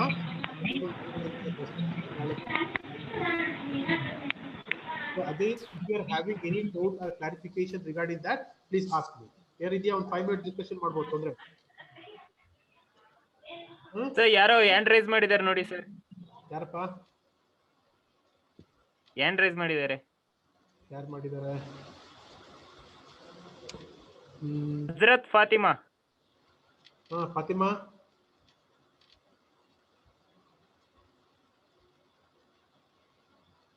ಇಲ್ಲ ಕಾಣಿಸ್ತಿಲ್ಲಪ್ಪ. ಅದು ರಶ್ಮಿ. ಓಕೆ, ಇಲ್ಲ ಅವ್ರದ್ದು ಇದೇ ಕಾಣಿಸ್ತಿಲ್ಲಪ್ಪ. ಓಕೆ, ಎನಿಯೋ ಸರ್ ಇವಾಗಿಲ್ಲ, ನಾಳೆ ಬಗ್ಗೆ ಕೇಳಿ ಅವ್ರಿಗೆ. ಸ್ಟಾಪ್ ಮಾಡೋಣ ಈಗ. Okay, thank you all.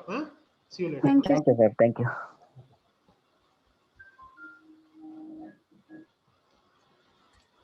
Yeah, shall I end the session, sir? Okay, pa.